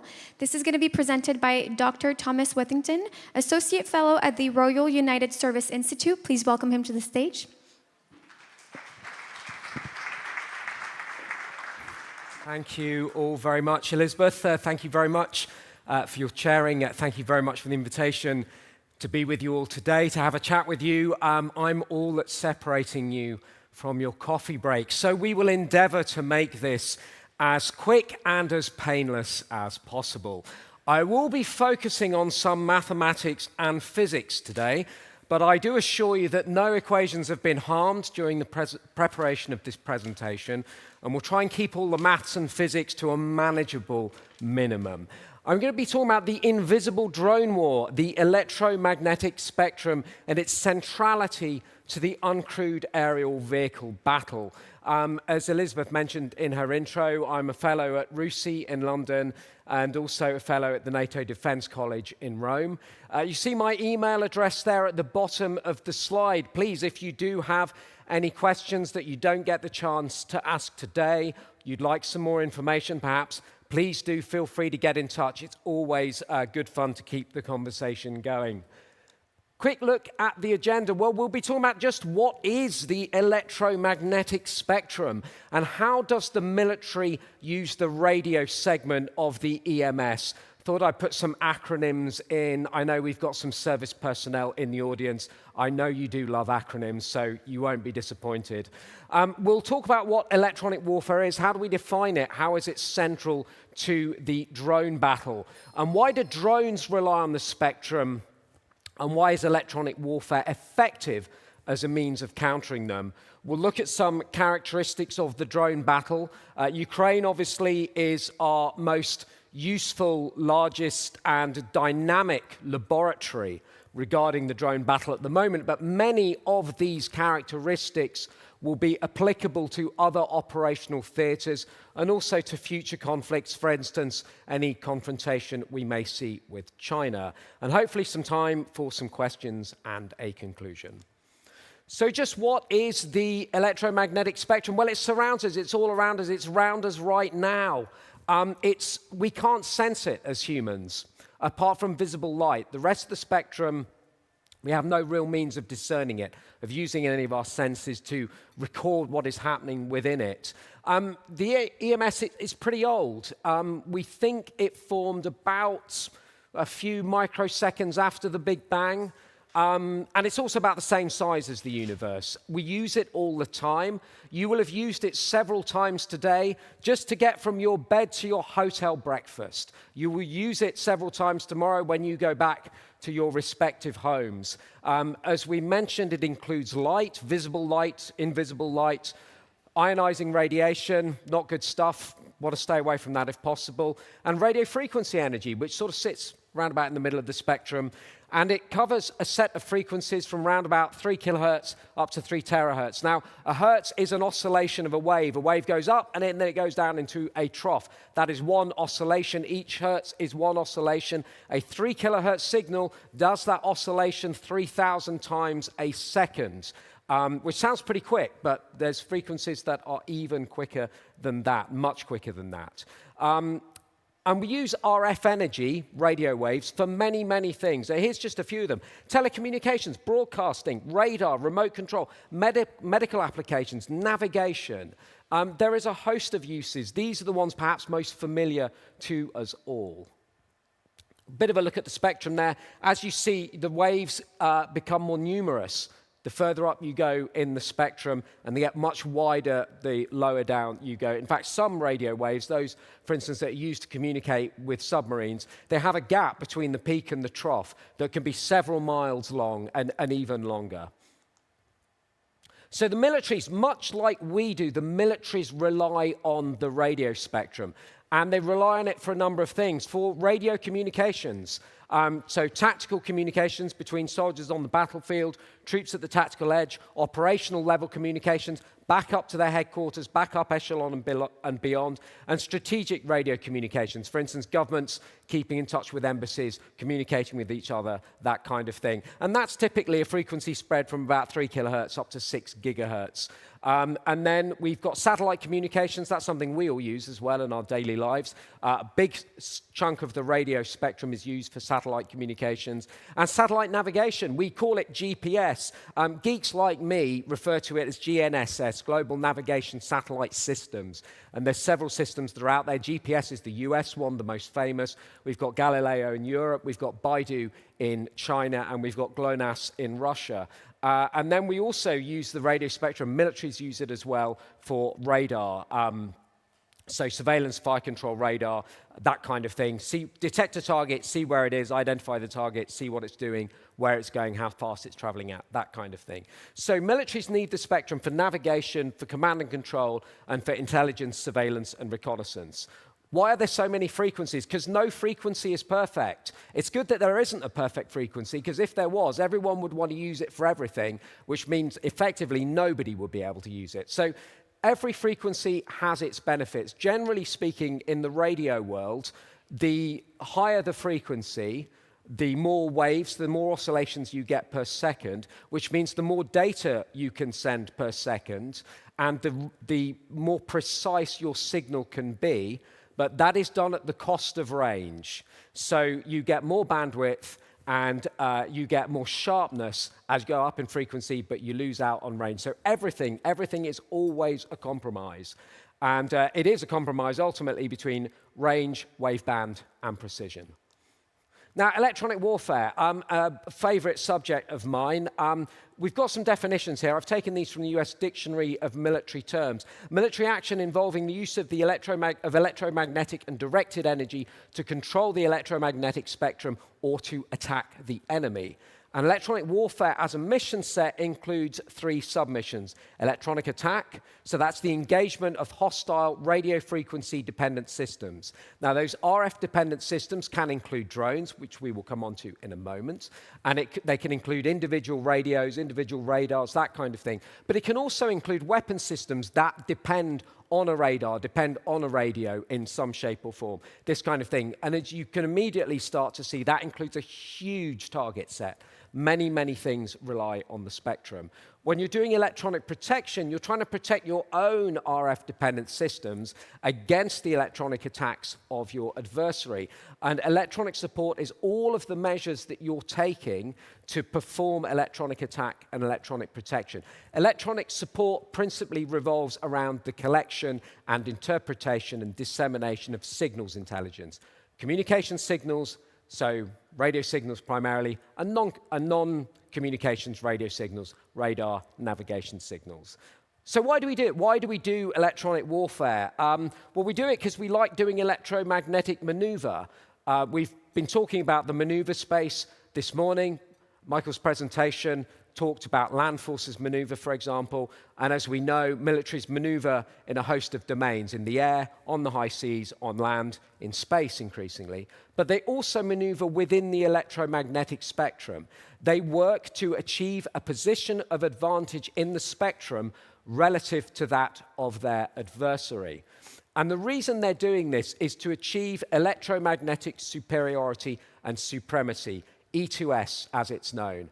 Now, electromagnetic superiority I define as the condition by which one force controls the spectrum or has a degree of control of the spectrum, perhaps over a specific area, over a specific time period, where their adversary can only minimally interfere with that use of the spectrum. To give you an example, in Afghanistan and Iraq, I would argue, as allied nations, we owned the spectrum. Yes, our adversaries could use it to activate IEDs, improvised explosive devices, but realistically, the Taliban and the insurgency could not interfere with our use of the spectrum in the way that we wished to use it. Electromagnetic supremacy is the condition where effectively your adversary cannot interfere with your use of the spectrum in any meaningful shape or form. You own it for all intents and purposes. The challenge is not only to win it, but then to sustain that control. So drones, radio frequency energy, and electronic warfare have a very interesting relationship with each other. Drones obviously use the air, but they also depend on the spectrum in order to be able to operate. Typically, we use radio for pilots to aircraft, aircraft to pilot communications, and for sharing the information that the drone is collecting. We're often moving that across a radio link of some sort. And a drone will depend on satellite navigation to reach its objective and to perform its flight. Drones can exploit the radio spectrum by hiding from radar. They have a very small radar cross-section. Now, for those of you not familiar with radar cross-section, RCS, as it's known, is a measure of how large something appears to a radar. So we're used to it with our own eyesight. You know, an object appears large, it appears small, sometimes so small we can't see it. This is very similar for a radar. A radar is designed to see targets of a certain size. Now, typically, we measure radar cross-section in square meters. A typical first-person view uncrewed air vehicle type we see used in Ukraine routinely has a radar cross-section of 0.001 square meters up to 0.03 square meters.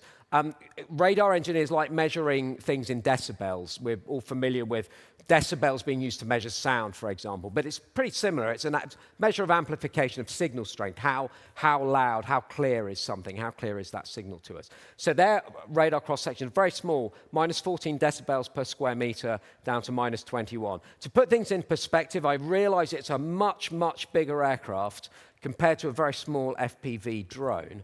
But a B-52 bomber has a 100 square meter radar cross-section. It is huge.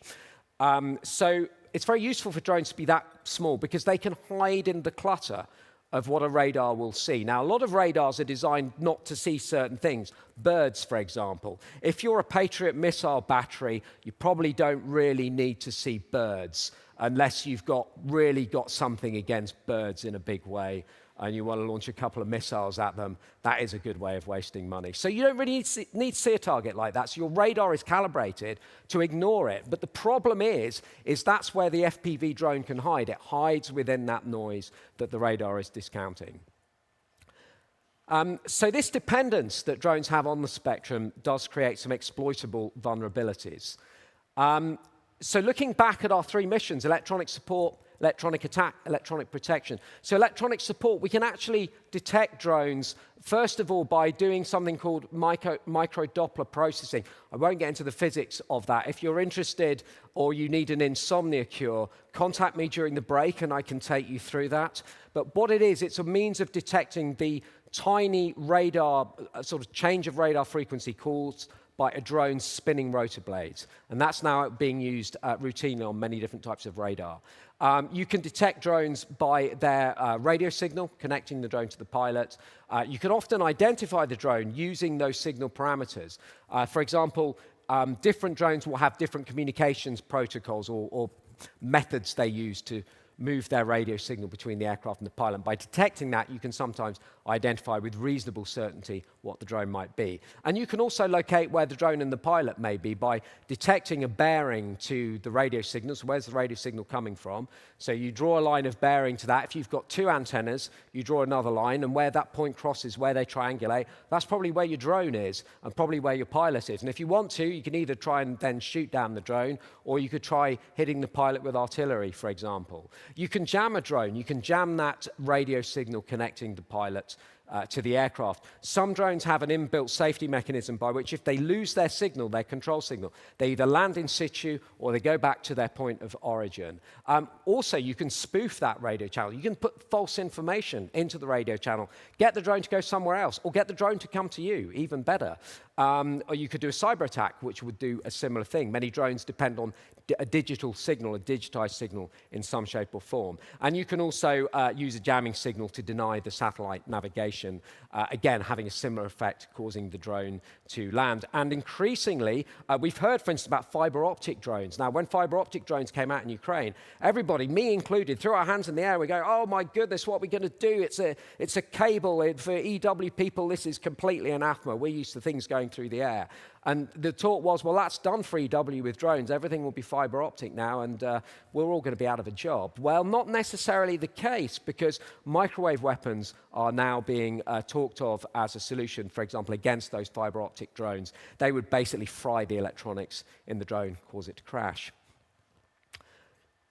So what can we do about this? Well, electronic protection is one thing. We can use alternatives to GPS. They are being used at the moment.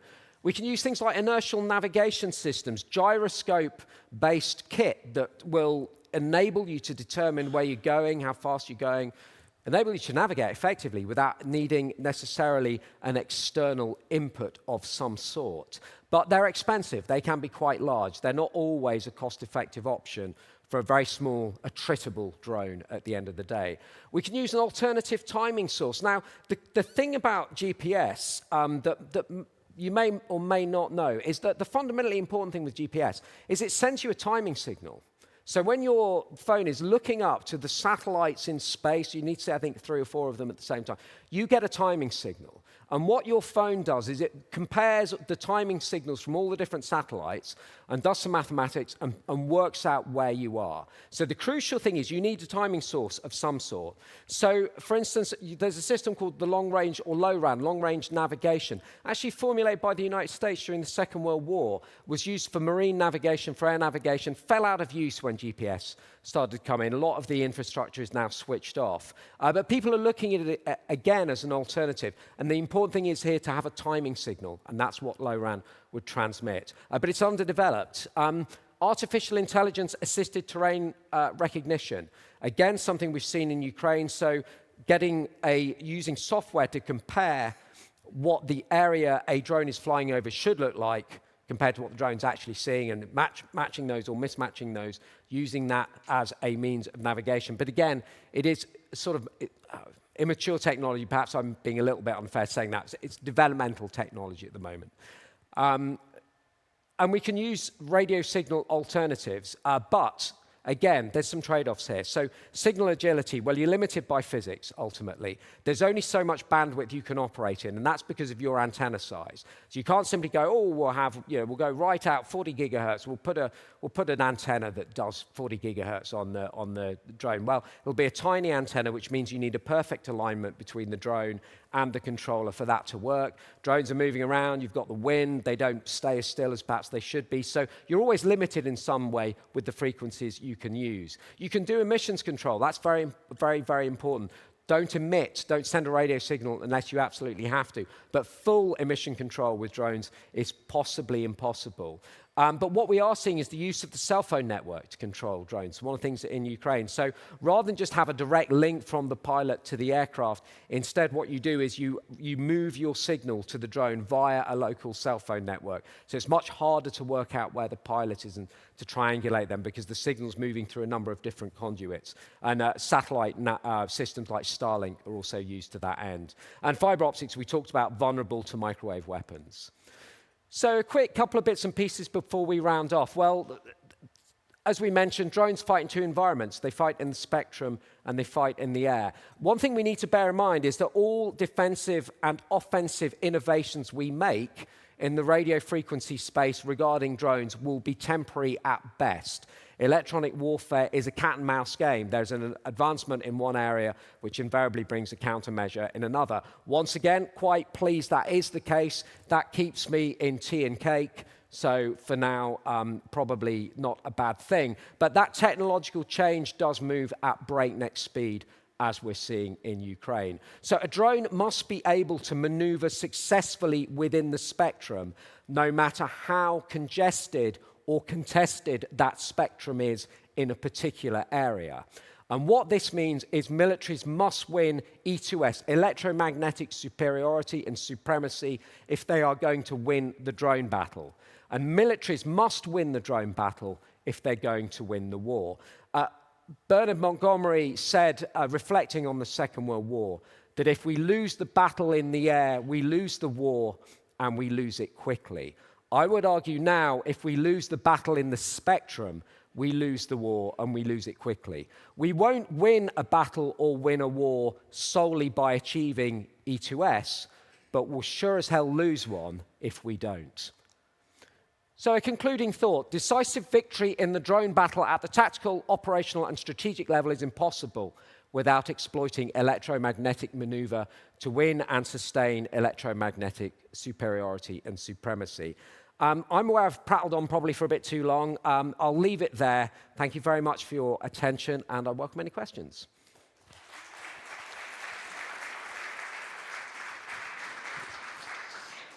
Thank you, Thomas. We have a few questions that came in that we'll have time to run through. The first one is in reference to a fireside discussion that was held yesterday during a panel with the Ukrainians. So it says, yesterday in the fireside discussion with Ukrainian members of the Da Vinci Wolves Brigade, they said that due to fiber optic cable of UAVs, the effect of electronic warfare against UAS has basically been nullified. In what way will electronic warfare still be relevant in the fight against and with UAS? Yeah, I was at that fireside chat yesterday, which was superb and very, very interesting. And big thank you to our Ukrainian comrades also for coming over and sharing that insight, because it's so important. I think it's a really good point. I think we don't fully know what the long-term effect of the fiber optic drones is going to be. What I would say is, yes, the EW is going to change. I don't necessarily think that radio-controlled drones will disappear from the battlefield. I think there will be a need and there will be a niche for them, because there will be some drones that you want to move at very long ranges, for instance, longer than what we can do with the cable at the moment. The other issue is that if you're moving frequencies out, or you're freeing up spectrum, let's say, because you're moving to using fiber optic drones, what that then does is free up spectrum. And the moment you free up spectrum, other people will want to use it. So you'll have the land forces going, right, okay, great, brilliant UAV operators. You don't need, let's say, 450 to 500 megahertz anymore. Fantastic, we're having it. That's ours now. So I think it will be, rather than an elimination of EW, it will be a displacement, I think. And you had a slide mentioning briefly microwave weapons as one of the solutions that a lot of militaries are interested in. There's been some challenges outlined, I think, in the media about the costs, the challenges of developing that. What sort of future do you see for that? What sort of challenges are we in for regarding the development of that technology? Well, I'm first of all going to answer that question by giving a shameless plug to my publication, Armada International, where we will be running an article in December on that exact subject. But what I do, you're absolutely right. I mean, we're in the infancy with that at the moment. And one of my understandings with microwave weapons is that you're very limited in range. So you can use this thing when it's right on top of you. But whereas obviously what you want to do in air defense is you always want to be engaging the threat as early as possible. And the other question you then get into is issues things like reload, for instance. So when I've been hearing about laser weapons and you see the amazing graphics, you and I have seen them at defense shows, we're both veterans of this, and you think that's really good, and look at that big beam and it's hitting something in the sky. And I'm instantly thinking, yeah, what's your reload time? Because, and I think that's another issue with microwave weapons. A further issue with it is if I shoot this thing, have I just lit up the spectrum for myself, announcing where I am, because I'm throwing out a huge amount of signal, and anybody, any EW folks who are watching go, aha, there's something there, right, artillery on that. So, yeah, again, I think we're in the infancy, but it's definitely interesting to watch how they're developing. Well, thank you very much. We're now going to head into a break. Please give another round of applause for Dr. Whittington. Thank you. Thank you. And if you want to come back to the room a little bit before 12, we're going to have our second presentation then. Thank you.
Good afternoon, everyone. It's my pleasure to introduce this next panel, Sea Lines of Survival, Nordic-Baltic Cooperation for Future Conflicts.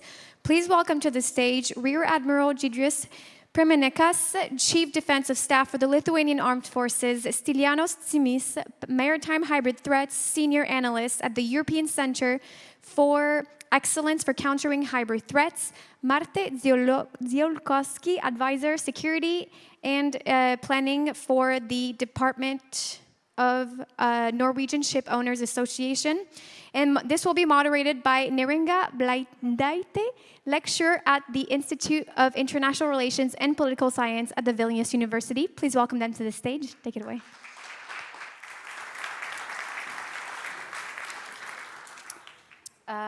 Hello, ladies and gentlemen, distinctive guests. Welcome to our panel, which is titled Sea Lines of Survival, Nordic-Baltic Cooperation for the Future Conflict.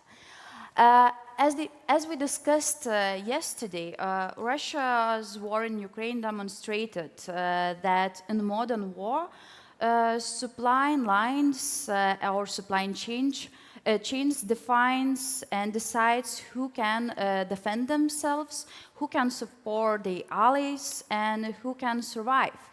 And what is important to emphasize that those supply lines goes not only on land or in air. In specific regions, the most important roads are at sea.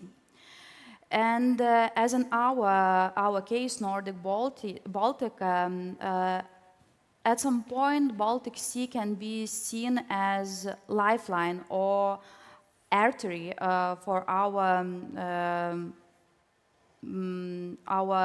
cargo movement, our military support, and our day-to-day supplies.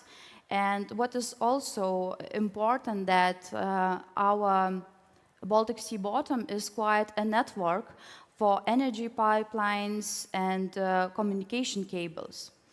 And in this slide, if these roads are blocked or attacked, in the crisis, everything becomes more difficult. Reinforcement of NATO forces, protection of our population, our economies, it would be really complicated. And these and therefore, maritime domain becomes more and more important and requires more attention, as we see now. And during the past few years, there were a few really important improvements, starting with Finland and Sweden joined NATO, and it dramatically changed a strategic picture of the Baltic Sea. Also, we see that NATO is trying to reinforce and to get stronger its structure in the Baltic Sea. And we saw that NATO reacted to the hybrid warfare, hybrid attacks that already happened in the Baltic Sea. However, as it was discussed yesterday and it was outlined by a few speakers, keeping Baltic Sea open and secure is no longer the job only for the naval. It requires teamwork from the different sectors, from the government, from the military, from the business, and also from the society.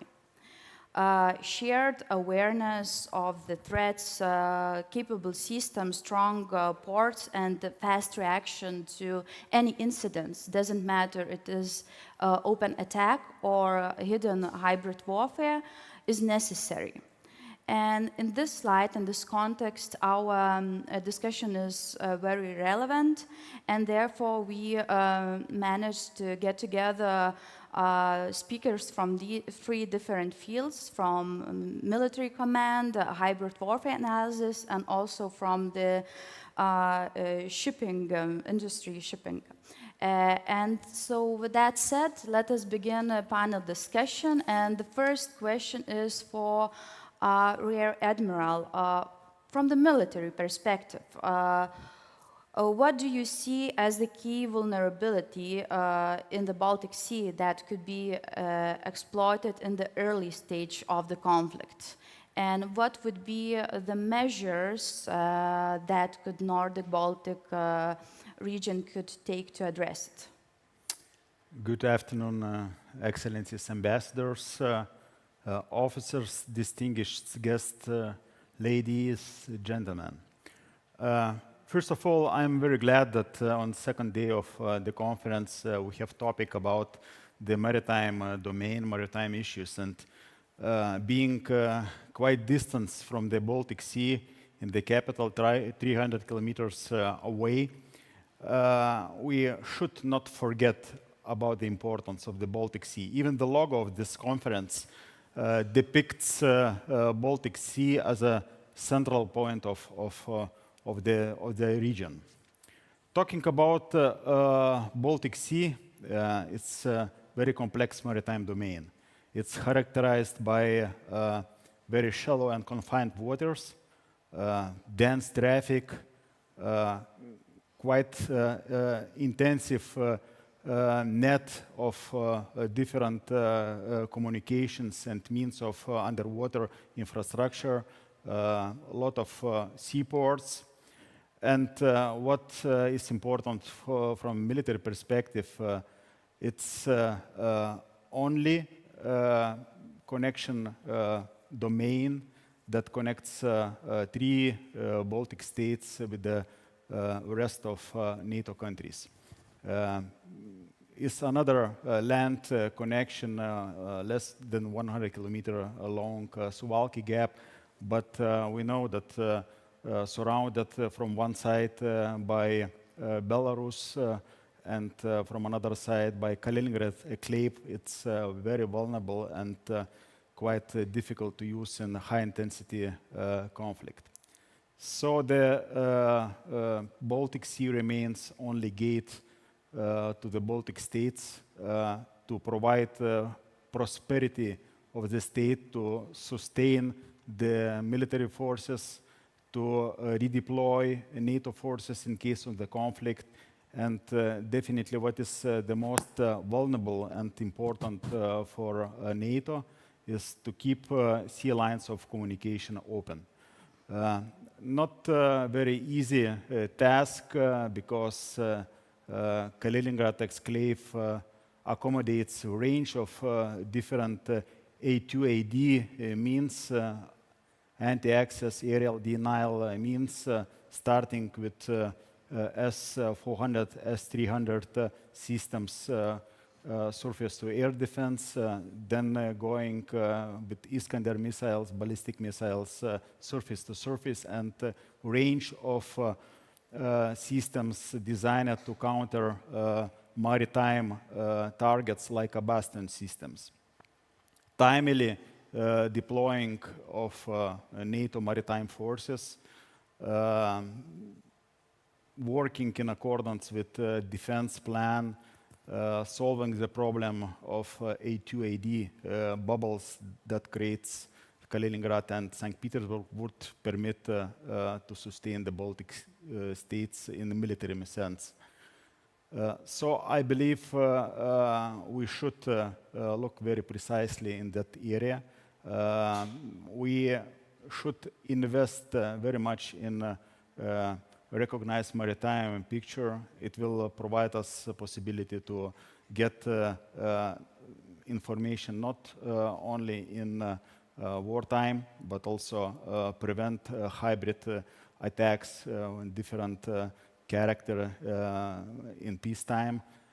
Invest in common procurements, invest into the systems that provides better survivability, invest in the systems in the ships that stays at sea and prevents conflicts any kind. That are my first thoughts about the key vulnerabilities and key priorities for the Baltic states to invest in the maritime domain. Thank you so much for your insights. Captain Simis, you are working in the field of hybrid warfare for quite a long time. Based on your research and your experience, what do you think, what the hybrid threats or hybrid activities poses a highest risk for Baltic sea lines? Thank you very much for the question. It's actually a thought-provoking question. First of all, I would like to thank the organizer for inviting me to participate and contribute in this important event. And regarding your questions, I think that we have already seen almost everything in the Baltic Sea. And Russia has made sure of that by mixing hard-to-trace cyber attacks, sabotage, and propaganda. The Kremlin has weaponized everything in the Baltic Sea from the seabed to space, and always denies it. Europe knows this game well. And in fact, Europe has been under a sustained hybrid warfare campaign since 2014, after Crimea. But why? Because the more Europe feels threatened at home, the more it focuses on its own defense and the less it can give to Ukraine. Just 1 year ago, President Stubb captured perfectly what Russia has done when he said Russia has waged two wars, one kinetic in Ukraine and the other hybrid in Europe. And he's right. But these wars do not run in parallel. They interact, and that is also true. Over the past 2 years, as the kinetic war in Ukraine has lowered, the hybrid war across Europe has surged, and nowhere is this more visible than in the Baltic Sea, where the vital energy trade data and defense interests of 9 European nations converge. And we have seen it all. Sabotage pipelines, cut undersea cables, GPS jamming, cyber attacks, even the Ruby. Just 1 year ago, the Russian-linked vessel carrying 2,000 tons of highly explosive fertilizer that drifted along Norway's coastline for nearly 1 month before finally being anchored just 2 nautical miles outside UK waters near the Thames. A much smaller amount of that same fertilizer caused in 2020 the devastating Beirut port explosion, displacing nearly 300,000 citizens. And lately, we have seen a game of drones almost everywhere, underwater, on the surface, and in the air.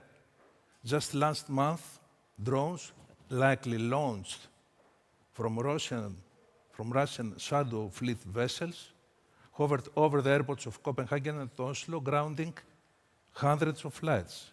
And now Russia has built an entire drone factory dedicated to hybrid warfare that will come from the sky.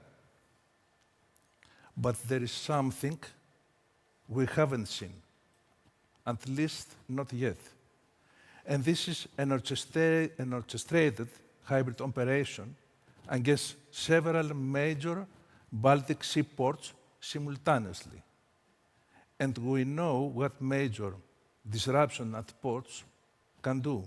In 2017, the NotPetya cyber attack launched by Russia and initially aimed at Ukraine spread and hit Maersk. Their tracking system crashed, global trade froze, Maersk lost 300 billion, and the global economy, 10 billion. Now imagine something like that happening across multiple seaports, at Hanko, Klaipeda, Gdansk, Kiel, just to name a few.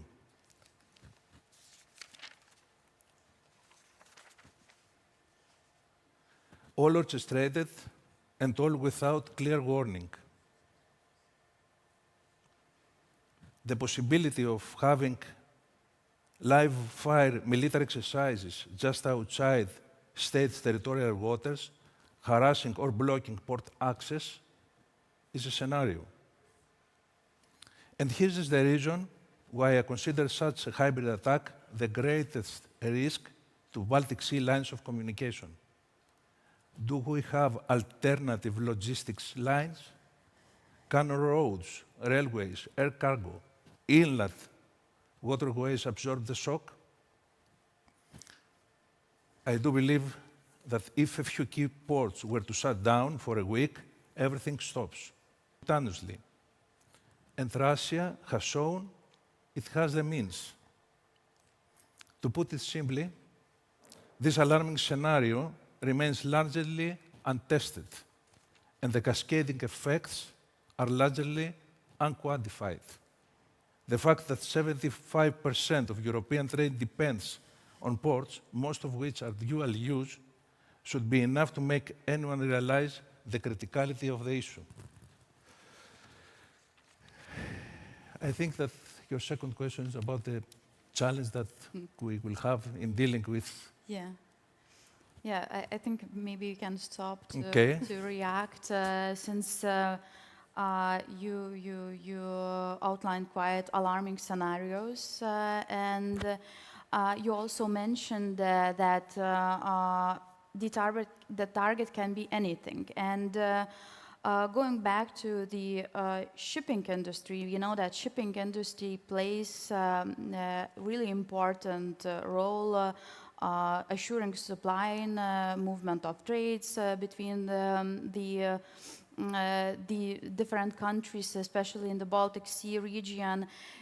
But in the light of the hybrid warfare, it's not only the necessity, the way of movement, but also a target as well.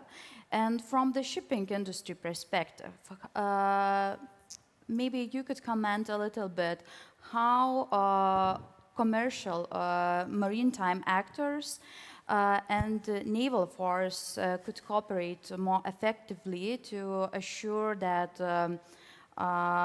that transportation is in line, doesn't matter what happens and what any kind of attack we face. I will at least try. Thank you for having me. I'll start off by just building a bit on what my fellow panelists have already touched upon, which is the importance of keeping the sea lanes open, right? So we've spoken about now how the Nordics and the Baltics are completely dependent on keeping the sea lanes open already at peacetime. 90% of goods that are imported to the Nordics, for example, are imported by sea. So already in peacetime, that's imperative to the Nordics. And then at war times or at the hybrid warfare as well, that will only be amplified, because I think we also need to realize that the Nordics and the Baltics is essentially more now one integrated maritime theater, one strategic theater, and we need to think of it as that as well. And Peter Nielsen said yesterday that if we're not able to keep the sea lanes open, we'll essentially lose the battle. But working on this, I think what we need to keep in mind is for shipping actors, for example, our major task, or our most important task, is to keep doing what we're doing, what we're already doing, which is transporting goods to different countries, making sure that goods are also transported out of our countries.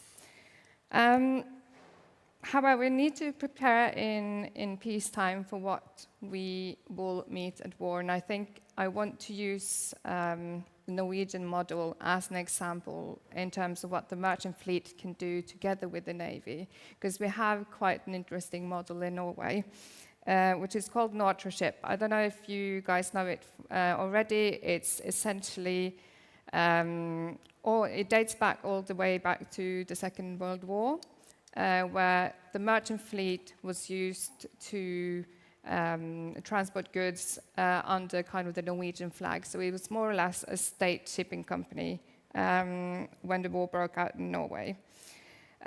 We've kept that public-private partnership going. So still today, we've kept developing that partnership. So we sit together, government actors from the Ministries of Trade, Defence, Foreign Affairs, together with us at the Norwegian ship owners. We have different shipping companies represented, we have the armed forces represented, and the unions, and the war risk insurance as well. And what we do in that model today is to kind of lay out the plans for how we can react should anything happen. Whether it's for strategic sea lift, if it's for energy security, evacuation of civilians, and so on. And that enables us to, first of all, we manage to have a common situational awareness. We build trust among the members that are sat around the table, so that if anything happens, we make sure that it's also easy for us to contact, for example, Norwegian Intelligence Service or the Armed Forces. And so we can also share the picture that we see from our hand, but also we get the information back from them as well, which enables us to kind of read the picture more closely, and we also know how, or we can tell them how we can meet their requirements, whether it's for the transport of military equipment or for energy security, for example. And I think that's quite unique. I know that this is such a unique Norwegian model as well, but I think that we need to kind of think more holistically and think how we can use civilian resources kind of to add that to the military assets that we also have. And in my experience, I feel like our members at least are willing to kind of put their assets at risk, which they already do when they sail in high-risk areas today, but they're also used to assessing and mitigating risks already today. Yeah, thank you. I think it's quite unique example of cooperation and including many different parties with the different goals. But I would like to touch a little bit scenarios that you just mentioned and ask Rear Admiral, from the military point of view, what potential of deterring these hybrid attacks is? Maybe we already have some concrete measures in place. Where we standing here? Yes, we are living in very strange times. I would say nobody is clear and for sure is it peacetime any longer. So it applies perfectly to the sea maritime domain.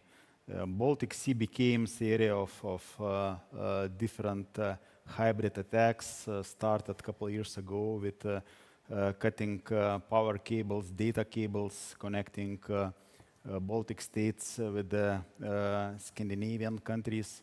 The distinguished feature of hybrid attacks in maritime domain that attribution is very difficult. Most of people that dealing with investigation of those attacks have feeling that the attributor is clear. It's orchestrated hybrid attacks from Russia's side, and some implications shows directly to that, but to do it very clear, it's quite a difficult task, and there are many ways to avoid direct responsibility and being responsible for those actions. After start of the hybrid attacks on the critical underwater infrastructure, for the certain time, the NATO states surrounding Baltic Sea were quite passive. It took time, as always in European Union, maybe NATO as well, to take decisive actions, but it started slowly and evidently became much more sufficient at the present time. Establishment, as examples, I can name establishment of city of Baltic, the task force designed to counter hybrid threats and also designed to work as HQ in a wartime scenario. Then Baltic Sentry initiative, also responsible for shadow fleet movement control and preventing different acts of hybrid sabotage. Nordic Ward, Jeff initiative, and there are only some joint actions done together by NATO countries around the Baltic Sea. There are also civilian initiatives conducted by coast guards, by the local police.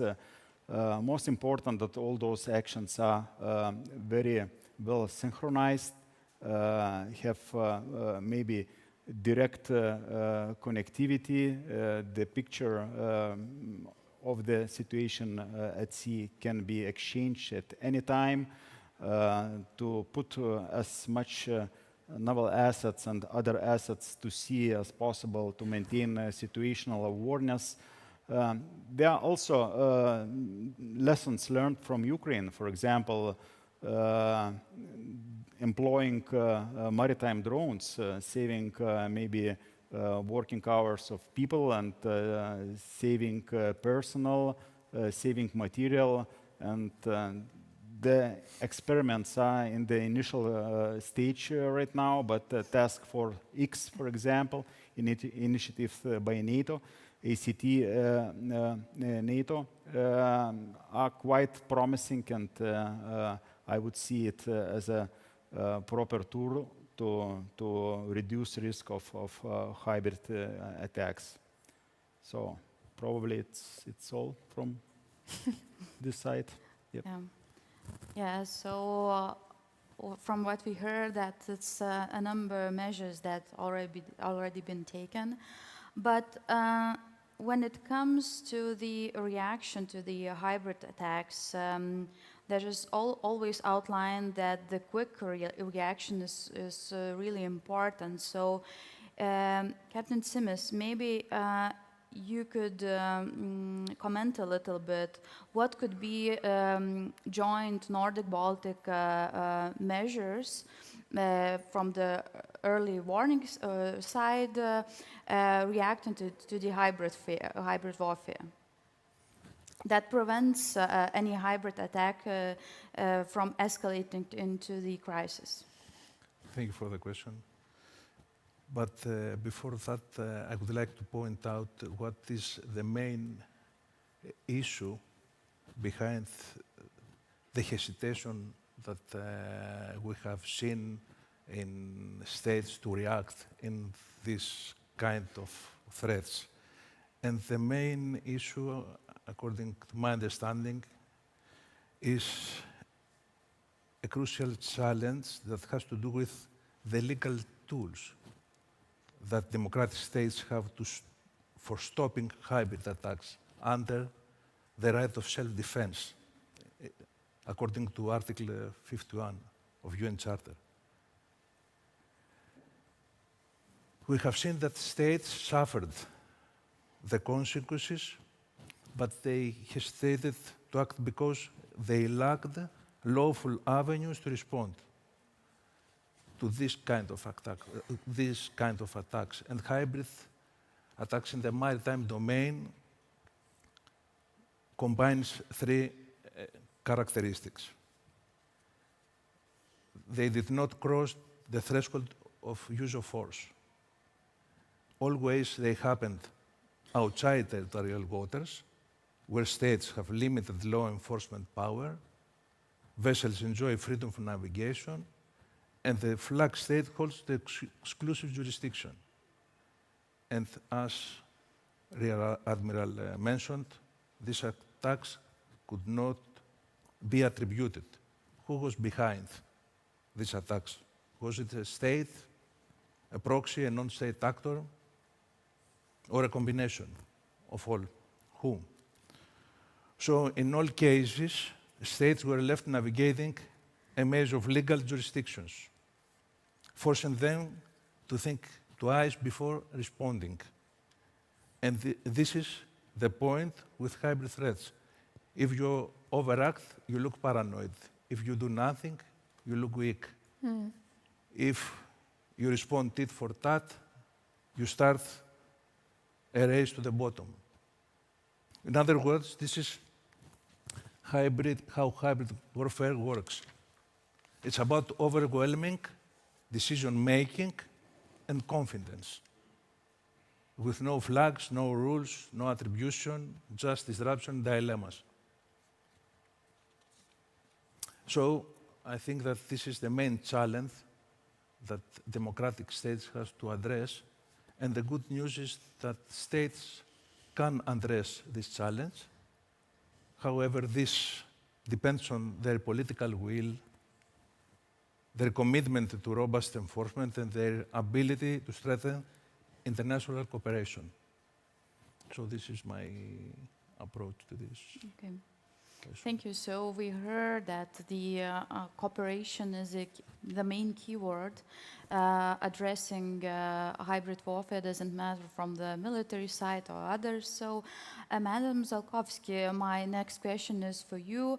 Are current contingency plans among Nordic shipping companies are sufficient enough? Or does it require more cooperation with military or other shareholders? Well, I think you should always be wary of saying that something is enough. I think there is always room for improvement, even if you have quite a good basis. I feel that we, as a merchant fleet, have a good working relationship, especially with the Norwegian Navy. And I think if you look at the Nordics and the Baltics, things have certainly also become easier when Sweden and Finland join NATO, which enables us to kind of work within the same framework. We spend a lot of time speaking with the Norwegian Navy in our daily operations, but we also make sure that we keep in close contact with the NATO Shipping Centre, our fellow ship owners associations on the civilian side as well. And that also enables us to share information that perhaps you would deem unnecessary or not of any interest for the Navy, but it actually turns out to be quite important. But I think the captain also pointed to something quite important when it comes to hybrid threats, because also it's definitely a challenge for us as serious shipping actors when the entire shipping industry, or the shadow fleet, for example, tend to perform attacks or hybrid attacks that then undermines serious shipping and kind of draws a grey light on the entire industry as such. It's a massive challenge for us, and we are completely dependent on the government to take their responsibilities in those times. And I think the Vice Admiral yesterday, Vice Admiral Anderson, also pointed to something quite important, because while we have been used to shipping actors or the industry being used to quite traditional tasks, such as strategic sea lift or energy security, we also see now another area where we can work together, for example, when it comes to critical underwater infrastructure. The Admiral said yesterday that the offshore sector, for example, in Norway, we have more unmanned vessels for surveillance than any navy ever could and should have, because there is also no reason that we should duplicate efforts or resources if we can use them together. And I think that goes for both the Nordics and the Baltics. We have vast resources within the civilian industry that we can use together, but it kind of takes us to first know what the requirements of the Navy are, or the different governments. And then you also need to build on that, figure out what's needed for us to be able to cover those requirements and to kind of help out in any situations, whether it's quick response or more long-term deals. I think we're well underway, but I think when it comes to the integration of the industry and the navies, and especially the cooperation between neighboring countries, we still have some way to go. Thank you for your insights. And now we have also a few questions for the audience. First question I would like to address to Rear Admiral. Are there any plans to use autonomous naval systems, solar, etc., to counter hybrid and kinetic threats based on Ukrainian best practices? Of course, drone systems and unmanned systems became a hot topic, and we follow development of drones very closely. But in my personal opinion, and talking with my colleagues, military experts, unmanned systems, drones are multiplier of force. They will not entirely substitute the existing legacy systems. As drones ashore cannot occupy the other countries, so the drones afloat at sea probably will be not sufficient to maintain situational awareness or to do constabulary duties at sea. So legacy systems, ships will be not replaceable, in my opinion, in the next future, and combine it with the drones, probably acting as a motherships for the drones, extending range of the drones could be a very good combination for the future maritime systems. Thank you for your answer. And one more question for the audience I would like to address for you. Since the Baltic Century was established, the operation of the Baltic Century was established in January 25, no accident or incident occurred.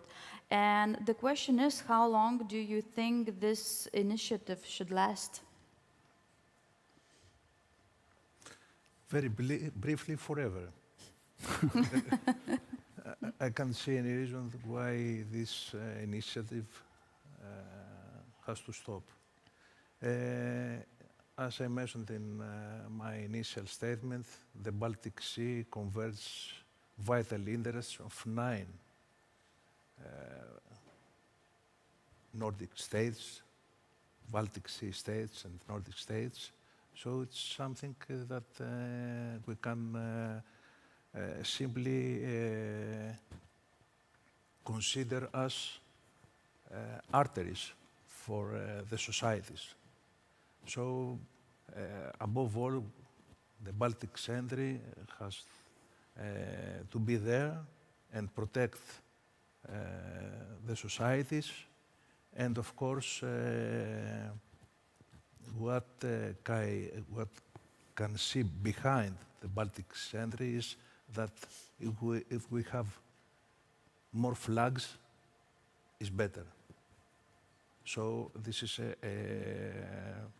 a proof that international cooperation can be effective and efficient. This is my approach. Thank you. We also have a question from the audience related to the shadow naval presence in Baltic. So I would like to address for both of you. What level of threat and danger and impact these shadow naval cost for us? From the commercial perspective, do you have to work around this issue, or it is not relevant for you? No, it's definitely relevant for us. I touched a bit upon it earlier in the sense that it undermines the serious shipping actors and the international system that has actually served us well for decades. I have two major concerns regarding the shadow fleet. One of them is that we are about to see, the build-up of what seems to become a permanent parallel fleet. Not just a shadow fleet that works now in times of the Ukrainian war, but something that has grown from like 2 to 3% to 22 to 23%, which means that almost a quarter of the shipping activities are now being done outside of the international rule-based order and the system that we have created around shipping. On the other hand, obviously, we're all concerned that this keeps feeding into the Russian economy, which is a major issue. And as shipping actors, we are dependent on the sanctions and the actions that the governments take. And obviously, we support the sanctions wholeheartedly, and we try to also play into it by telling them how they can kind of adapt them to make sure that they actually target what they're supposed to. But definitely a major challenge to us. From military perspective, shadow fleet ships, perfect military targets. Big, slow, this problem military would be solved in a very short time. But unfortunately, the problem is not the military solution presently. And I feel a bit helpless and also embarrassed why the Baltic Sea, surrounded entirely by NATO countries with little exemptions of Kaliningrad exclave and St. Petersburg, permits for the shadow fleet vessels sanctioned by various authorities without proper registration, sometimes flying unknown flag or not having proper insurance are permitted to enter the Baltic Sea.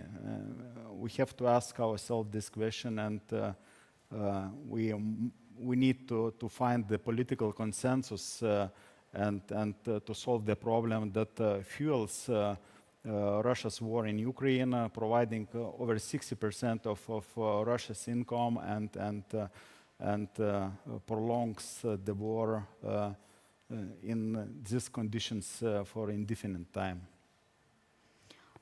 Since our time is going to end, I still have one question from the audience. There are actually much more.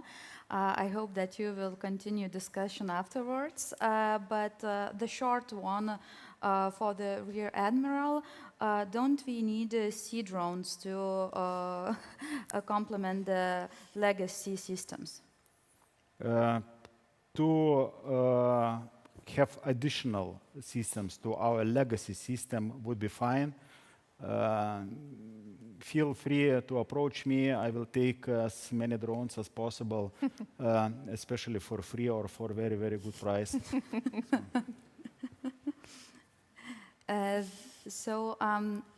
Maybe one more question. Why don't we move to defensive posture when it comes to the hybrid warfare and answer Russia in this kind? I think the question is why we don't prevent our assets from hybrid attacks. This is the question. Maybe the question is more about why we don't choose defensive posture. Go to defense, not... Actually, as I mentioned, the main problem that the states have is that they can't prevent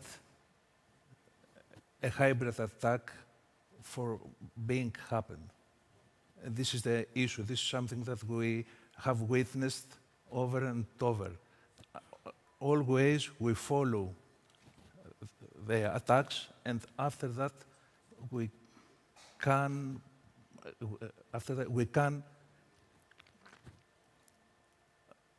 impose costs to the perpetrators. We have seen this in many cases in the Baltic Sea. The only case that we have seen something different is with Inkles case at Christmas 2024, where Finland stopped the ship not before causing damage, but before causing further damage. We have seen that Finland let the Inkles to cut 3 capes, and after that stop the ship. So my point is to have tools in order not to permit attackers to cause damage. This is the crucial point, and this is something that at the Hybrid Center of Excellence we are working on it, and we're trying to find a legal solution in order to provide to participating states to have a toolbox in order to act in the way that I described. Okay, thank you. Thank you so much. And as I mentioned, for the number of questions from the audience, it can be assumed that the topic of the maritime domain in the light of hybrid warfare is quite relevant, and it needs to be addressed more in from the research point of view as well as from the practical one. So I encourage you to continue discussion after this session, and thank you for your attention.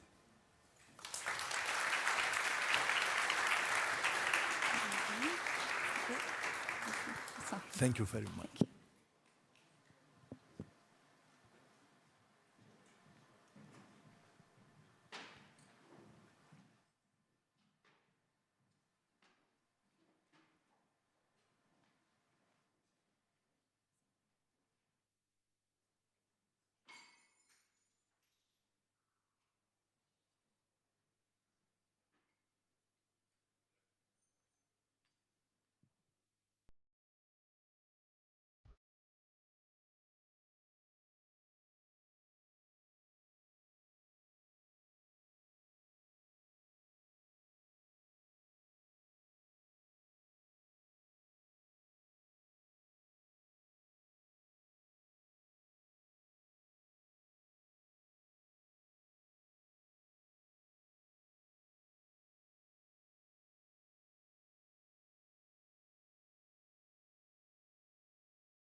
Moving on to our next presentation. This is going to be on a hybrid to kinetic attacks, Russian acts of sabotage against the West, very timely. The presentation is going to be given by Giedrius Krupauskas, Deputy Director at the State Security Department of Lithuania. Please welcome him to the stage.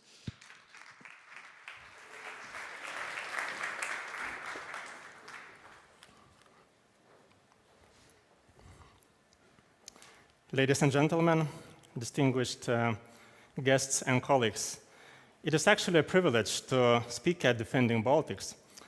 In the intelligence profession, we're more accustomed to working in the shadows and not really standing on the stage and being in the spotlight. So moments like this are both rare and valuable. Just to manage expectations, today I will not be spilling any state secrets, but I will gladly share some insights on the changing nature of threats posed by the Russian state, in particular on a topic that is literally keeping us awake at night, the Russian sabotage operations. And perhaps there couldn't be a better timing given the recent developments over the weekend in neighboring Poland.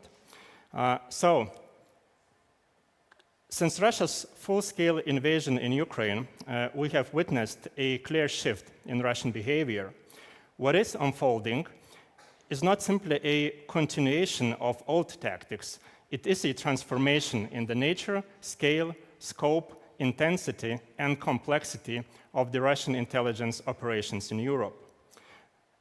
Thus, it comes actually as no surprise that sabotage has become a central theme in the threat assessments of multiple European intelligence and security agencies. And these are just a few examples from the last year. I would say this also reflects our collective understanding that these incidents are not isolated offenses. They are coordinated, state-directed actions against a broad range and set of targets, often carried out simultaneously across multiple countries.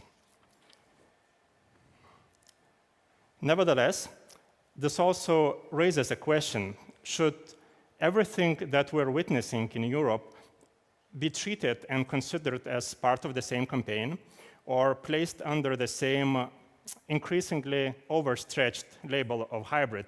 And there are different studies and different trackers that are trying to monitor and identify, and most of them are actually doing a great job.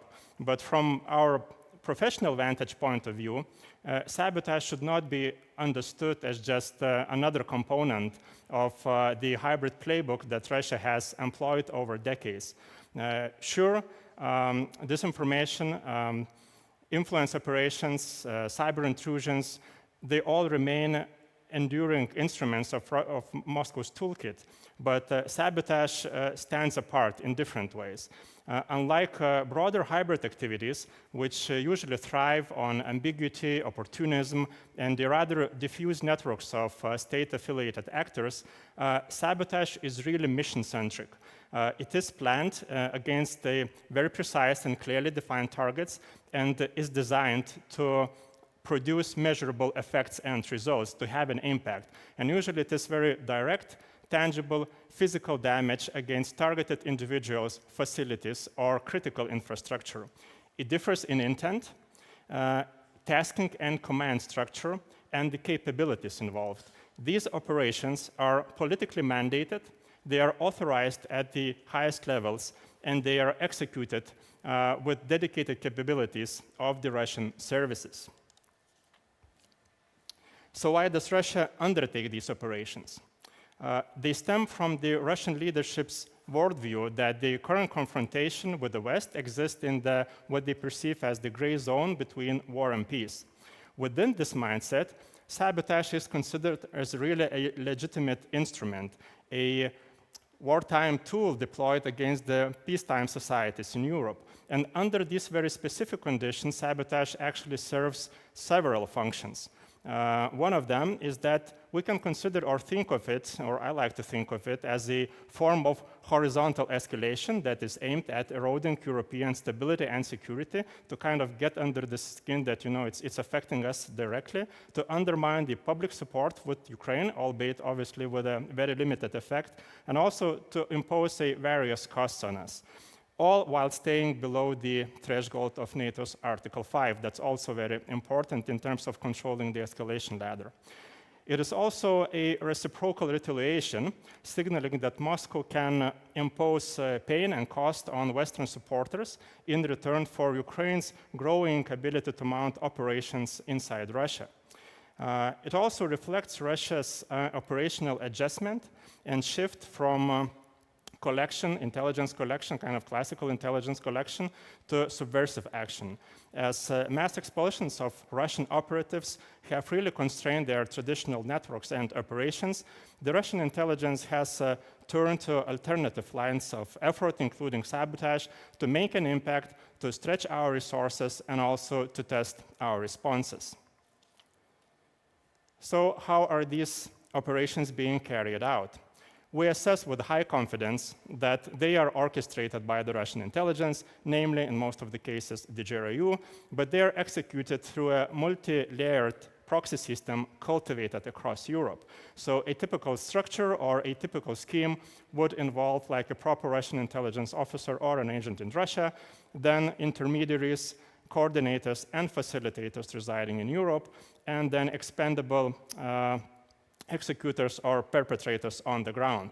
So this modus operandi enables Russian intelligence to inflict damage while insulating their own personnel from potential exposure and arrest.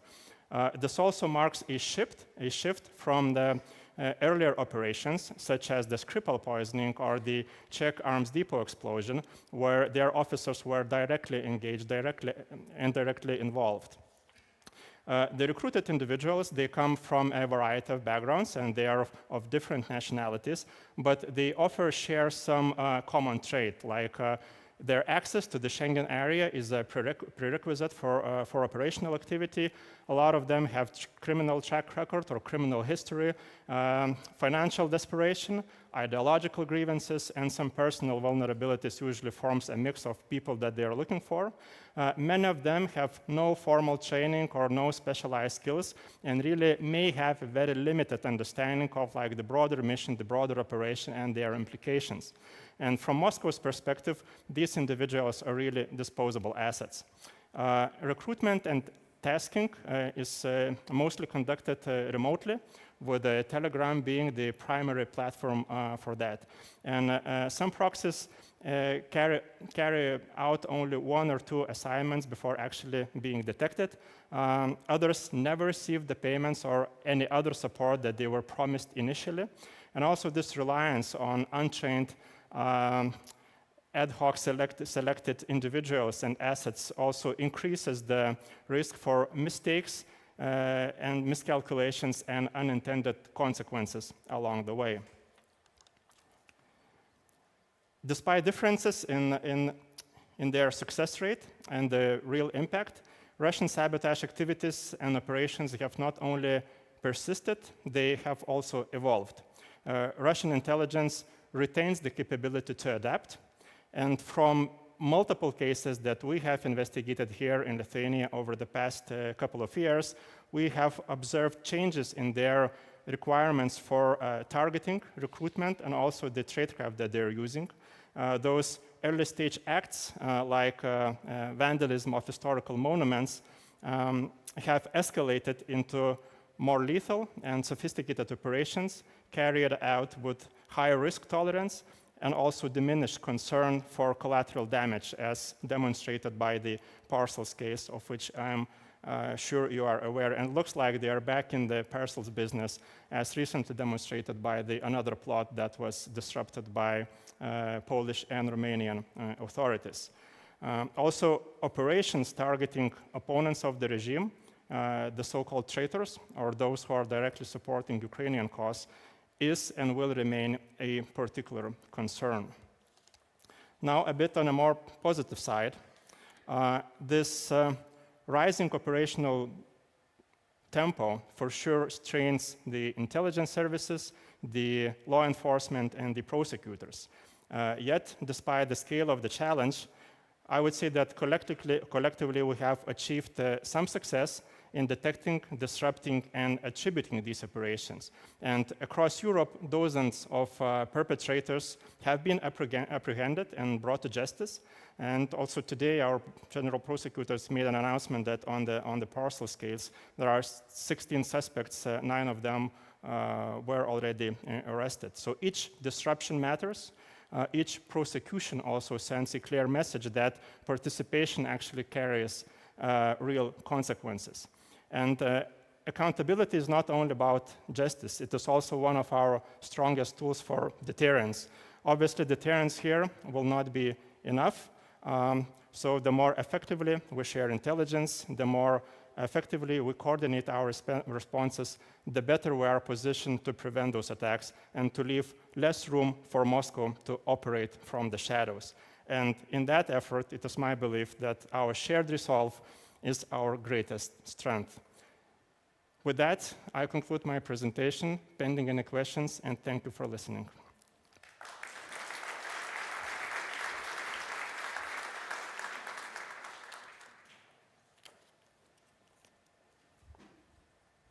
So the first question that we have for you would be regarding the response that you deem appropriate for some of these sabotage, either events that we've already seen happen or potential ones. I know it's up to each country to sort of outline how they deem that appropriate, but do you think there should be more of a response? Do you think what we've been doing so far is appropriate? Is it working? I think there are several layers on which you can tailor the response. Again, perhaps all of the countries affected by that, they have like their different calculus to what type of incident, how they want to respond. I mean, I know on our national level that we have kind of this, also one could call it like the ladder for escalation of, to what type of incidents, what responses we would consider be as appropriate or proportional and so on. Like I finished with the last point, and I would also like to pick up on that. I mean, that's one of the tools I think that's you should do the least is to make sure that those accountable are actually brought to justice. I mean, we know that like the real masterminds still remain out of our reach. I mean, hiding in Russia. That's also show they are kind of a risk calculus that Russian intelligence understands that currently to take an operational activity on the European soil perhaps is above the risk threshold that they're willing to take. So that's why they're putting the proxies at risk. But nevertheless, it's only perhaps a matter of time, and they will never be, they should never feel safe in terms that we're able to attribute these operations, as I mentioned, and track it and trace it back to them. I think that's also an important change in comparison to other hybrid activities where this chain of command and this tasking line is not so obvious. And then also the political responses that are up to for the governments to decide, then maximum effort that we can do as intelligence and law enforcement community. And then obviously, the overall issue of the resilience that has to do with the protection of critical infrastructure. That's how you mitigate the risk.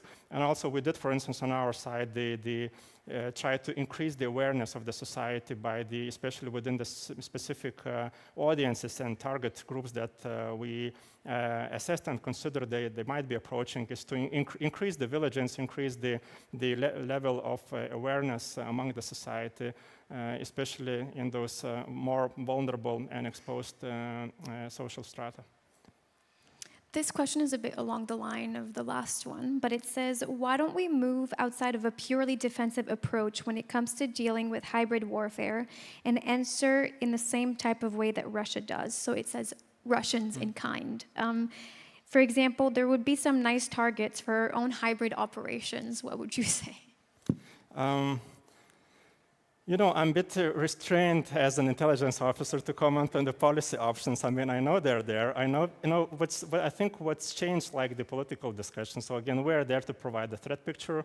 We're not there to provide the intelligence response, but obviously we're still, part of the discussion of what could be some courses of action. So what I've definitely seen the change and more appetite in terms of having these discussions of that it's no longer enough or sufficient only to be in a responsive mode, but we should have at least the clear options for ourselves and the capabilities developed that when we think it's appropriate, which should be the first acting, perhaps not under the current circumstances. But this discussion is in a different territory, I would say, as we've seen now at least a couple of years ago. So it's there.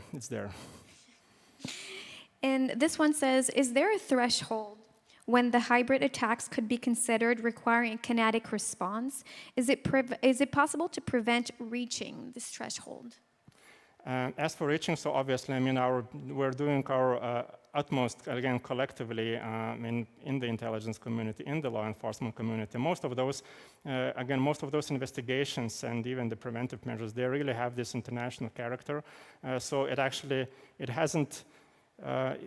was the best learning experience in a way that you couldn't have a better drill than actually really having to react to the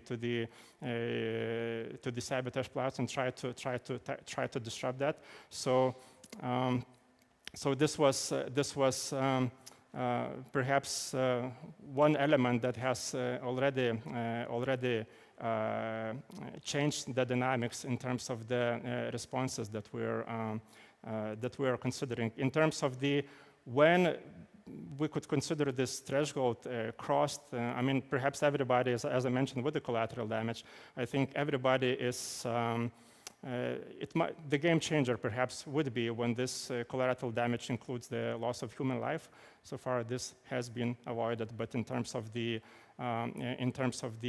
sometimes the negligence in their planning and so on, this is, or like, if they resort to other types of operation that, as I mentioned, we're concerned of, this could be something that again moves the needle in terms of our decision makers considering their response options. Jumping on that in terms of response, what does a good response to hybrid attacks and sabotage look like in terms of preparing and educating the public? As one goal is to seed mistrust in government and institutions. So as I mentioned, it's important to increase the awareness among the society, and especially in those within those audiences that are specifically targeted as potential recruits. So this, again, even for us as a service, I mean, we did some video clips to reach out to different audiences. You have to also change a little bit the way you approach it and the way you in general address the society, but not necessarily reaching those people that might be really exposed. So you have to look perhaps different means for communication and different messages and different content. So that's one element. Another one is actually to work with all of the different stakeholders and entities, I mean, who are in the field of strategic sectors or the critical infrastructure and so on. So this is where I think a lot of work is also being done in terms of making them aware of the threats that they are potentially facing, that they are a particular target. I mean, they are doing a lot of job on their own, but this is an area also where we can, I mean, test some of our thinking or the measures that were in theory in place now under very real circumstances in terms of the adjusting or reacting to the operations or plots that are ongoing. I know during your presentation you also mentioned that Telegram is Russia's main platform to recruit. This question asks if other pre-existing criminal networks are also used for recruitment and how you deal with that. In general, I mean, you can think of some of the activities can be considered as, crime as a service. So there is an overlap in between the criminal networks who could be potentially engaged or exploited in these types of activities. Or, as I mentioned, I mean, it's a common feature and a common trait that the persons who are being targeted or recruited have already criminal track record.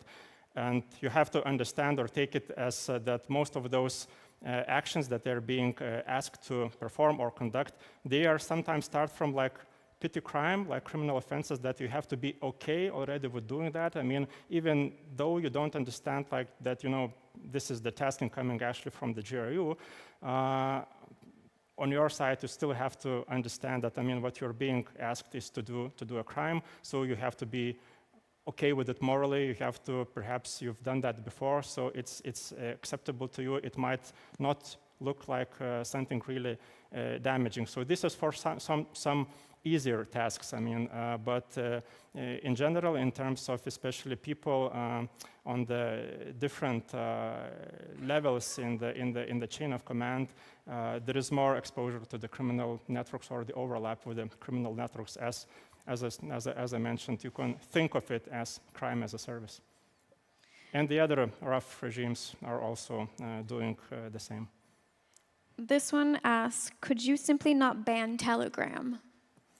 I wish I could, but yeah, so far it's out of my reach. So, but obviously, I mean, obviously there could be more that could be done about managing the contents, and you can do a lot of illegal stuff on Telegram. So for sure, I mean, there's a way to go, I think, in terms of managing the content there more appropriately. Well, thank you very much. I'm done putting you in the hot seat. Thank you for your presentation. Thank you.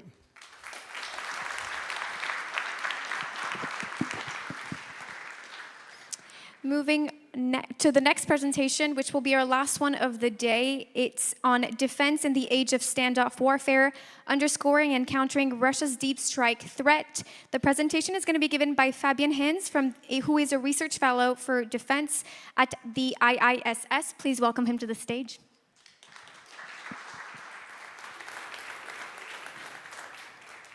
Well, first, thank you so much to everyone in the audience and, of course, the organizers for what has been an absolutely fantastic and very instructive conference so far.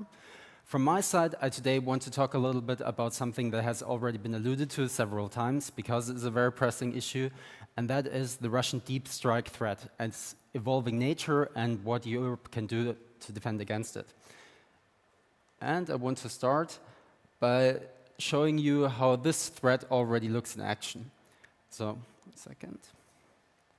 Let me see whether the video plays. Not yet. What I wanted to show you was what happened only on Friday. So on Friday, we once again saw a massive combined attack against the Ukrainian capital of Kiev, involving more than 20 ballistic and cruise missiles, more than 430 Shahed-type one-way attack UAVs that this time targeted, again, Ukrainian energy production, energy generation infrastructure, and led to the death of civilians as well. So what we're seeing here is that Russia's deep strike campaign is really escalating in numbers, in quality as well. And of course, this deep strike challenge is not only limited to Ukraine. If you look at Russian systems, they can reach far beyond that, either being fired from Russian mainland, as is shown here, if they're fired from Kaliningrad or potentially Belarus. So they're really a threat to all of Europe, even the countries who might not see it as an immediate threat the same way this country does. But of course, quality itself and range in itself is not enough of a threat already. There's also the issue of quantity. So what we've been seeing since the Russian full-scale invasion started was a dramatic expansion of production capabilities, threefold, fourfold in some cases when it comes to Russian cruise and ballistic missile systems. These are numbers given by the Ukrainian Defense Intelligence. And as you can see, the current production rate, for example, of the Iskander tactical ballistic missile system now stands at about 60 units per month. Now, we've been talking a lot about drones, about cheap new technologies, where 60 does not sound like a lot. But you have to understand that this is basically Russia's exquisite capability. And if you compare it to the production of Western defensive systems like Patriot PAC-3, which is the most important dedicated anti-ballistic missile interceptor the West currently has in its arsenal, it really doesn't compare that well. So Patriot PAC-3 production is approximately 600 units per year, so it's actually a little less than the Iskander M production alone. And of course, the math doesn't work that way in reality. You only have a limited footprint for your interceptors that are stationed somewhere.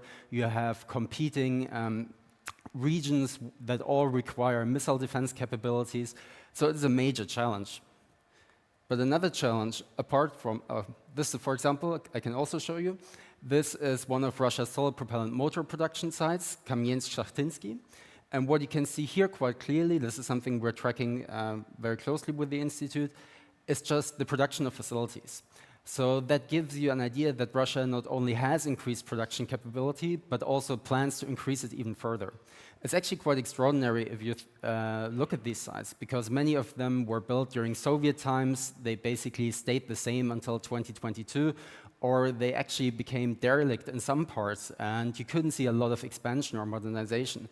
And right now, basically at all the sites manufacturing solid propellant motors for surface-to-air missiles, surface-to-surface missiles, and other systems, we can see these dramatic expansions happening. The same is true for sites producing other explosives. So we can expect these numbers of exquisite missile systems that are being produced yearly and monthly only to increase further. But of course, the numbers of exquisite missile systems are dwarfed by the numbers being produced when it comes to cheaper, low-cost one-way attack UAVs. So again, Ukrainian Defense Intelligence estimates about the production numbers for, on the left side, Geran-2 long-range suicide drones with potentially up to 2,600, 700 being produced each month. And on the right side, decoys like the Gerbera or Parodia UAVs, which might also serve as light strike UAVs in the future. So here we can not only see an incremental evolution of the threat, but really a new type of threat emerging that requires dedicated responses. But I would say there is an issue with the way we talk about deep strike. So when we talk about the threat coming from missiles, coming from UAVs, we talk a lot about the kill zone. That is about 20, 25, 30 kilometers. You can argue about that. There's not really a front line anymore, so let's call it the middle line. And of course, there you have some sort of organic reconnaissance strike complex that is able to really rapidly identify targets, no matter how small they are, no matter how mobile they are, and then strike them with precision.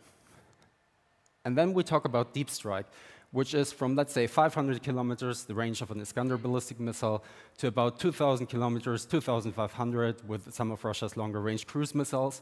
And here the logic is a bit different. Basically, you have systems that do not have a direct communications link in most cases. You just have static targets that you attack by typing in the coordinates, and then you strike. But this leaves this zone, which is from, let's say, 30, 40 kilometers to 500 kilometers. And this is actually a zone that, when you're sitting in the Baltics, is really, really important because it covers your capitals, it covers your rear areas, all of your strategic installations. And when you look at the evolution of production and technology, it's actually the zone where a lot is happening at the moment.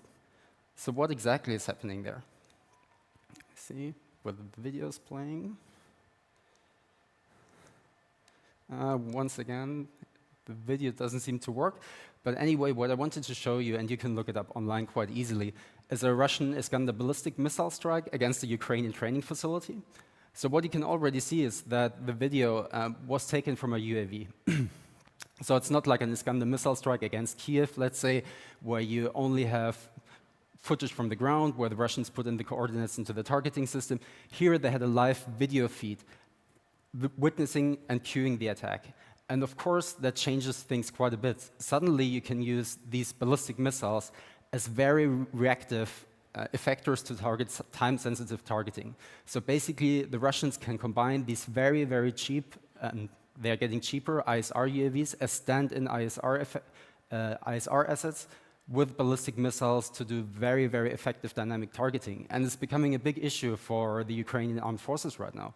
So we're seeing an increase in attack against training facilities, against ceremonies like award ceremonies where soldiers gather, and then the Russians might receive intelligence that cues them from another source, let's say a leaked group chat. But they can also have the ISR UAVs overhead, 200 kilometers away from the line of contact, and then guide these strikes.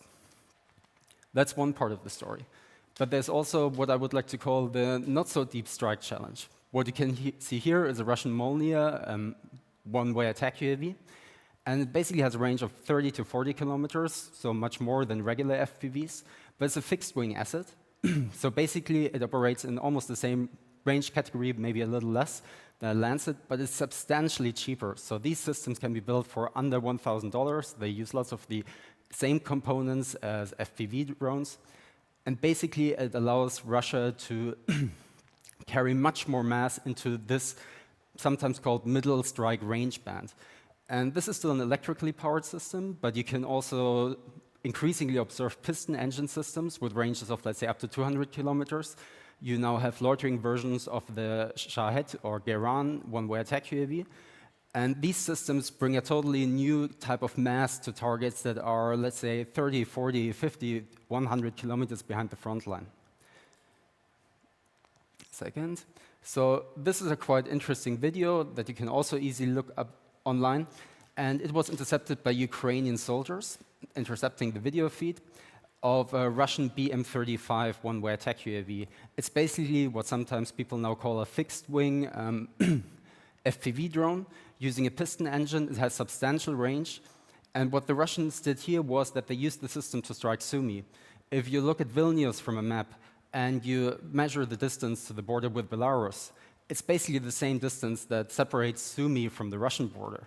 So imagine there would be a case of war. The residents of Vilnius might not only have to be worried about Shaheds and Gerans that are produced in large numbers, sure, but still also have to be used for other targets, but about these much cheaper, smaller systems that are being increasingly used.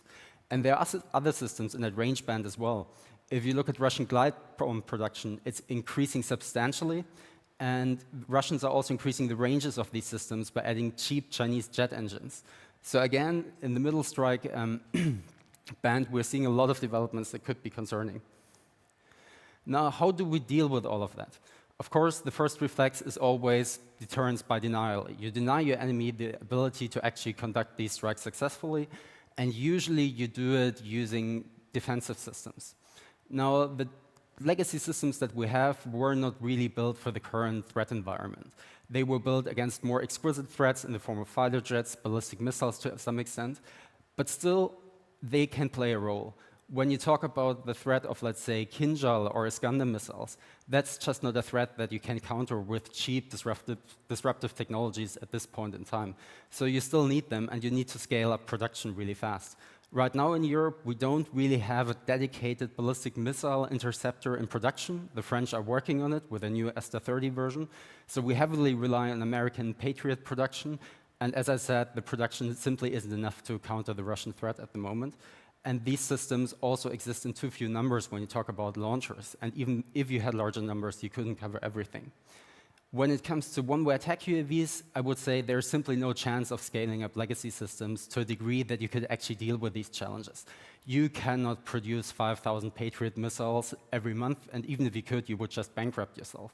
So here, Western countries really have to think about how to leverage disruptive solutions, new solutions that could be inspired by Ukraine. When you look at the interceptor UAV successes that Ukraine has enjoyed, it seems to be a quite promising technology. We're seeing lots of development in this area, but there are also other ways of combining legacy systems with new solutions. So for example, there are now several attempts to build very, very cheap air-to-air missiles that can then equip legacy fighter jets and basically allow them to shoot down one-way attack UAVs while still keeping the cost balance. But then, of course, there's also deterrence by punishment. So basically, you convince the adversary not to launch an attack in the first place by telling him that the costs will be so substantial that it's not worth it. Now, here we're seeing quite a lot of interesting developments. Right now, various European countries are interested in acquiring their own long-range strike capabilities, and long-range strike capabilities not in the form of manned aviation, as it used to be, but in the form of one-way attack UAVs, missiles, ballistic, or cruise. This is from a recent report that we only published last week about European ambitions for deep strike capabilities. You already have several procurements that have been announced. Basically, countries like Germany, Denmark going for the Tomahawk missile as a system that is available off the shelf, or somewhat off the shelf, and can be procured more rapidly than domestically developed solutions. But you also have other countries like France now building their own systems, working on developing their own systems, like France has announced a ballistic missile project with a range of 2,000 kilometers. And these systems are quite interesting for the Baltic states as well, because the Baltic states' geography, of course, is a huge disadvantage in many regards. But I would say that these new technologies combined with the geography here also offer advantages. Think about it, the Baltic states now can acquire deep precision strike capabilities that can target St. Petersburg, and they've done so in some cases. And in the future, they can acquire capabilities to strike Moscow itself, something that would never be possible with manned aviation, because there's simply no chance Lithuania, Estonia, or Latvia will operate squadrons of B-2s or F-35s. So again, it offers opportunities as well, this approach. And here the question is really, what do you want to do with these systems? And there are several logics here. The first one is to say it is deterrence. Basically, we tell the Russians, if you do that, we will hit Moscow, and hopefully it will dissuade the Russians. You could also say it's deterrence for limited warfare. So one thing that we've seen between India and Pakistan, for example, or between Iran and Israel, at least in 2024, was that you had a form of limited standoff warfare. It wasn't all-out war. It was just these countries never crossing the border, but firing missiles at each other. And if we saw something like that, then we would need to have the ability to respond in kind in order not to accept the new rules of the game that have been imposed on us by Russia. And I would say that is a quite realistic proposition. If you think about the drone incursion into Poland with the Gerbalas, these were decoys without warheads, at least that's what we know. Maybe there were some others as well. There's still lots of unknowns. But what would happen if we had a very limited Russian missile or UAV strike just hitting a warehouse? How would we respond in kind, and would we have the tools to respond in kind? So that's the first part.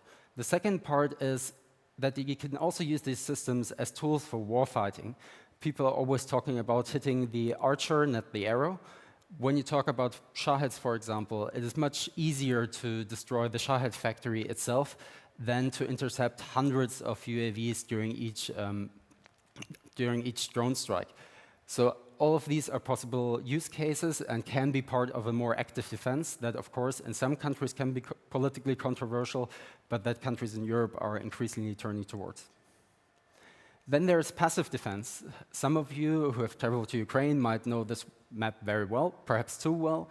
That is the air alert map that is provided by an app and that you can use when you travel to Ukraine. And it basically shows you the current air alerts. It gives you additional information about threats. When there's a Kinjal strike, some small MiG-31s pop up. And it's quite remarkable if you think about it, how much situational awareness an average citizen of Ukraine can get through his smartphone right now. And that has helped to reduce the number of casualties. So one thing we're observing in Ukraine right now is that lots of people do their own threat discrimination, so to say. So they know what is approaching. Is it ballistic missiles that are going to be fired from Bryansk very soon? Or is it just a few Shaheds? And then they can adjust their behavior, because you cannot expect people to run into shelters 20 times a day. So if they know it's just a Shahed, then they might just go into the hallway where they're protected from shrapnel. If they know it's a ballistic missile attack, they can go to shelters. That is something really smart that we can learn from Ukraine. There are other apps on how to find the nearest shelter. And passive defense, of course, also goes beyond that, because we're living in a new technological reality. Now we're seeing some cases where the Russians apparently did dynamic targeting with Iskanders by hacking group chats on Signal or WhatsApp. So how do you have mobile phone hygiene to basically prevent you from becoming a target? This is all something that Western citizens also need to learn. And I think it's a big challenge, because if you're part of a Western military force, you probably have your rules about cybersecurity, about where to take your mobile phone or not to take your mobile phone. But imagine there would be a case of war and there would be a meeting between political decision makers or industry representatives with the military. How would they know how to use their phone, when to basically shut it down, et cetera, et cetera? This is all something European countries have to work on as well. And finally, I would say that, of course, the experiences made by Ukraine are incredibly valuable when it comes to defending against a threat like that. But we should also not overlook other use cases. And I personally think that the 12-day war between Iran and Israel is very instructional in this regard, because this war was fought at the same time that the war in Ukraine was raging on. So we had a similar technological development level to many of these systems. You had many of the same types of systems being used in both conflicts. Small UAVs, one-way attack UAVs, mail UAVs, ballistic missiles, aero ballistic missiles, you name it, all of them. But at the same time, you had two adversaries with different capability levels that allowed them to do different things, and it's very instructional. I will give you just one example. A lot of people have made the comparison between Operation Spiderweb, in which Ukraine destroyed a part of Russia's strategic bomber fleet using small UAVs smuggled into Russia proper, and the Israelis used small UAVs smuggled into Iran to take out Iranian air defenses. And of course, if you look at these two operations, they look very much similar. So you're smuggling small FPVs into a country, and then you take out high-value assets. And that's certainly true from a technological point of view. But in a way, the strategic paradigm behind these operations was almost the opposite. So Ukraine did this operation because they could not take out Russian strategic bombers using conventional air operations, which is usually what you would try to do. The Israelis did these kind of operations to enable conventional air operations. They basically created a permissive environment using very disruptive and asymmetric means, and then were able to do conventional air operations. For the Israelis, their use of small UAVs was not about striking because they couldn't do it otherwise. It was about creating a situation where they could fly an F-15 over Tehran. And that's quite interesting. The Israelis also were quite good when it came to passive defense. So their shelter and air alert system works quite well. If you look at the statistics, even if you count only the impacts without the interceptions, the death rate per ballistic missile impact has decreased dramatically compared to earlier conflicts like the Iran-Iraq war or even ballistic missile use during World War II. And of course, the Israelis also had a very good system of interceptors. When it comes to integrated air missile defense, they're probably far ahead of everyone. Europe cannot quite replicate this experience on its own just because of geography. We can never have enough systems to have the same kind of footprint that the Israelis have where they're more limited geography, but still it's instructional. And the Israelis were quite good in doing something else that until very recently seemed like a pipe dream, and that is basically dynamic targeting of mobile launchers. So when you look, for example, at the Gulf War, people were trying to hunt Iraqi Scud launchers, and the success rates were really quite bad. This time, the Israelis managed to destroy a huge number of launchers. They themselves say probably about half of them. So they were able to basically prevent Iran's missiles from being launched. They managed to hit the Iranian missile factories. And they combined all of this into a military operation that was quite successful in terms of limiting the damage. So people always say, as I mentioned, hit the archer, not the arrow. But what the Israelis basically did was that they hit the archer, the arrow, the hit from the arrow, and then they destroyed the arrow workshop, all during one operation that only lasted for 2 weeks. Again, Russia is not Iran. Russian ground-based air defenses are not Iran's quite limited air defenses that only had included 4 S-300 systems of an older generation. But still, it's something interesting about an interesting case study in terms of what is technologically possible and how could war in this age of standoff warfare look like in the future. Finally, I want to end on a note of optimism. So again, when you talk about these topics, there are lots of challenges. You don't hear a lot of positive views on current developments, which is understandable. But I think there is at least some reason to hope when talking about standoff warfare. For a long time, we had a treaty in place that prevented the deployment of ground-based surface-to-surface missiles with ranges between 500 to 5,500 kilometers, the Intermediate Range Nuclear Forces Treaty, INF, and basically Russia killed it by blatantly cheating on it until America withdrew. And I think there's a good chance that Russia will regret this decision in the future, because as you've seen before, many European countries now want to acquire these systems. It's not that expensive and difficult to build a system that can reach all the way to Moscow. And European countries just have a different technological base level, and especially when they team up with America, they have different financial means. So actually the challenge that Russia might face from this decision could be quite substantial. And there's another difference between Russia and the West. The West has quite exquisite ISR capabilities. When you talk about space-based ISR, of course, it's heavily reliant on the US, but still the capabilities are very significant. If you team up these with long-range standoff weaponry, you can do quite different things than the Russians are doing now. You can have a much more effective deep strike campaign. So I think there's a good chance that Russia will regret its decision and that Europe will have a quite capable deep strike force in the not-so-distant future. Thanks so much.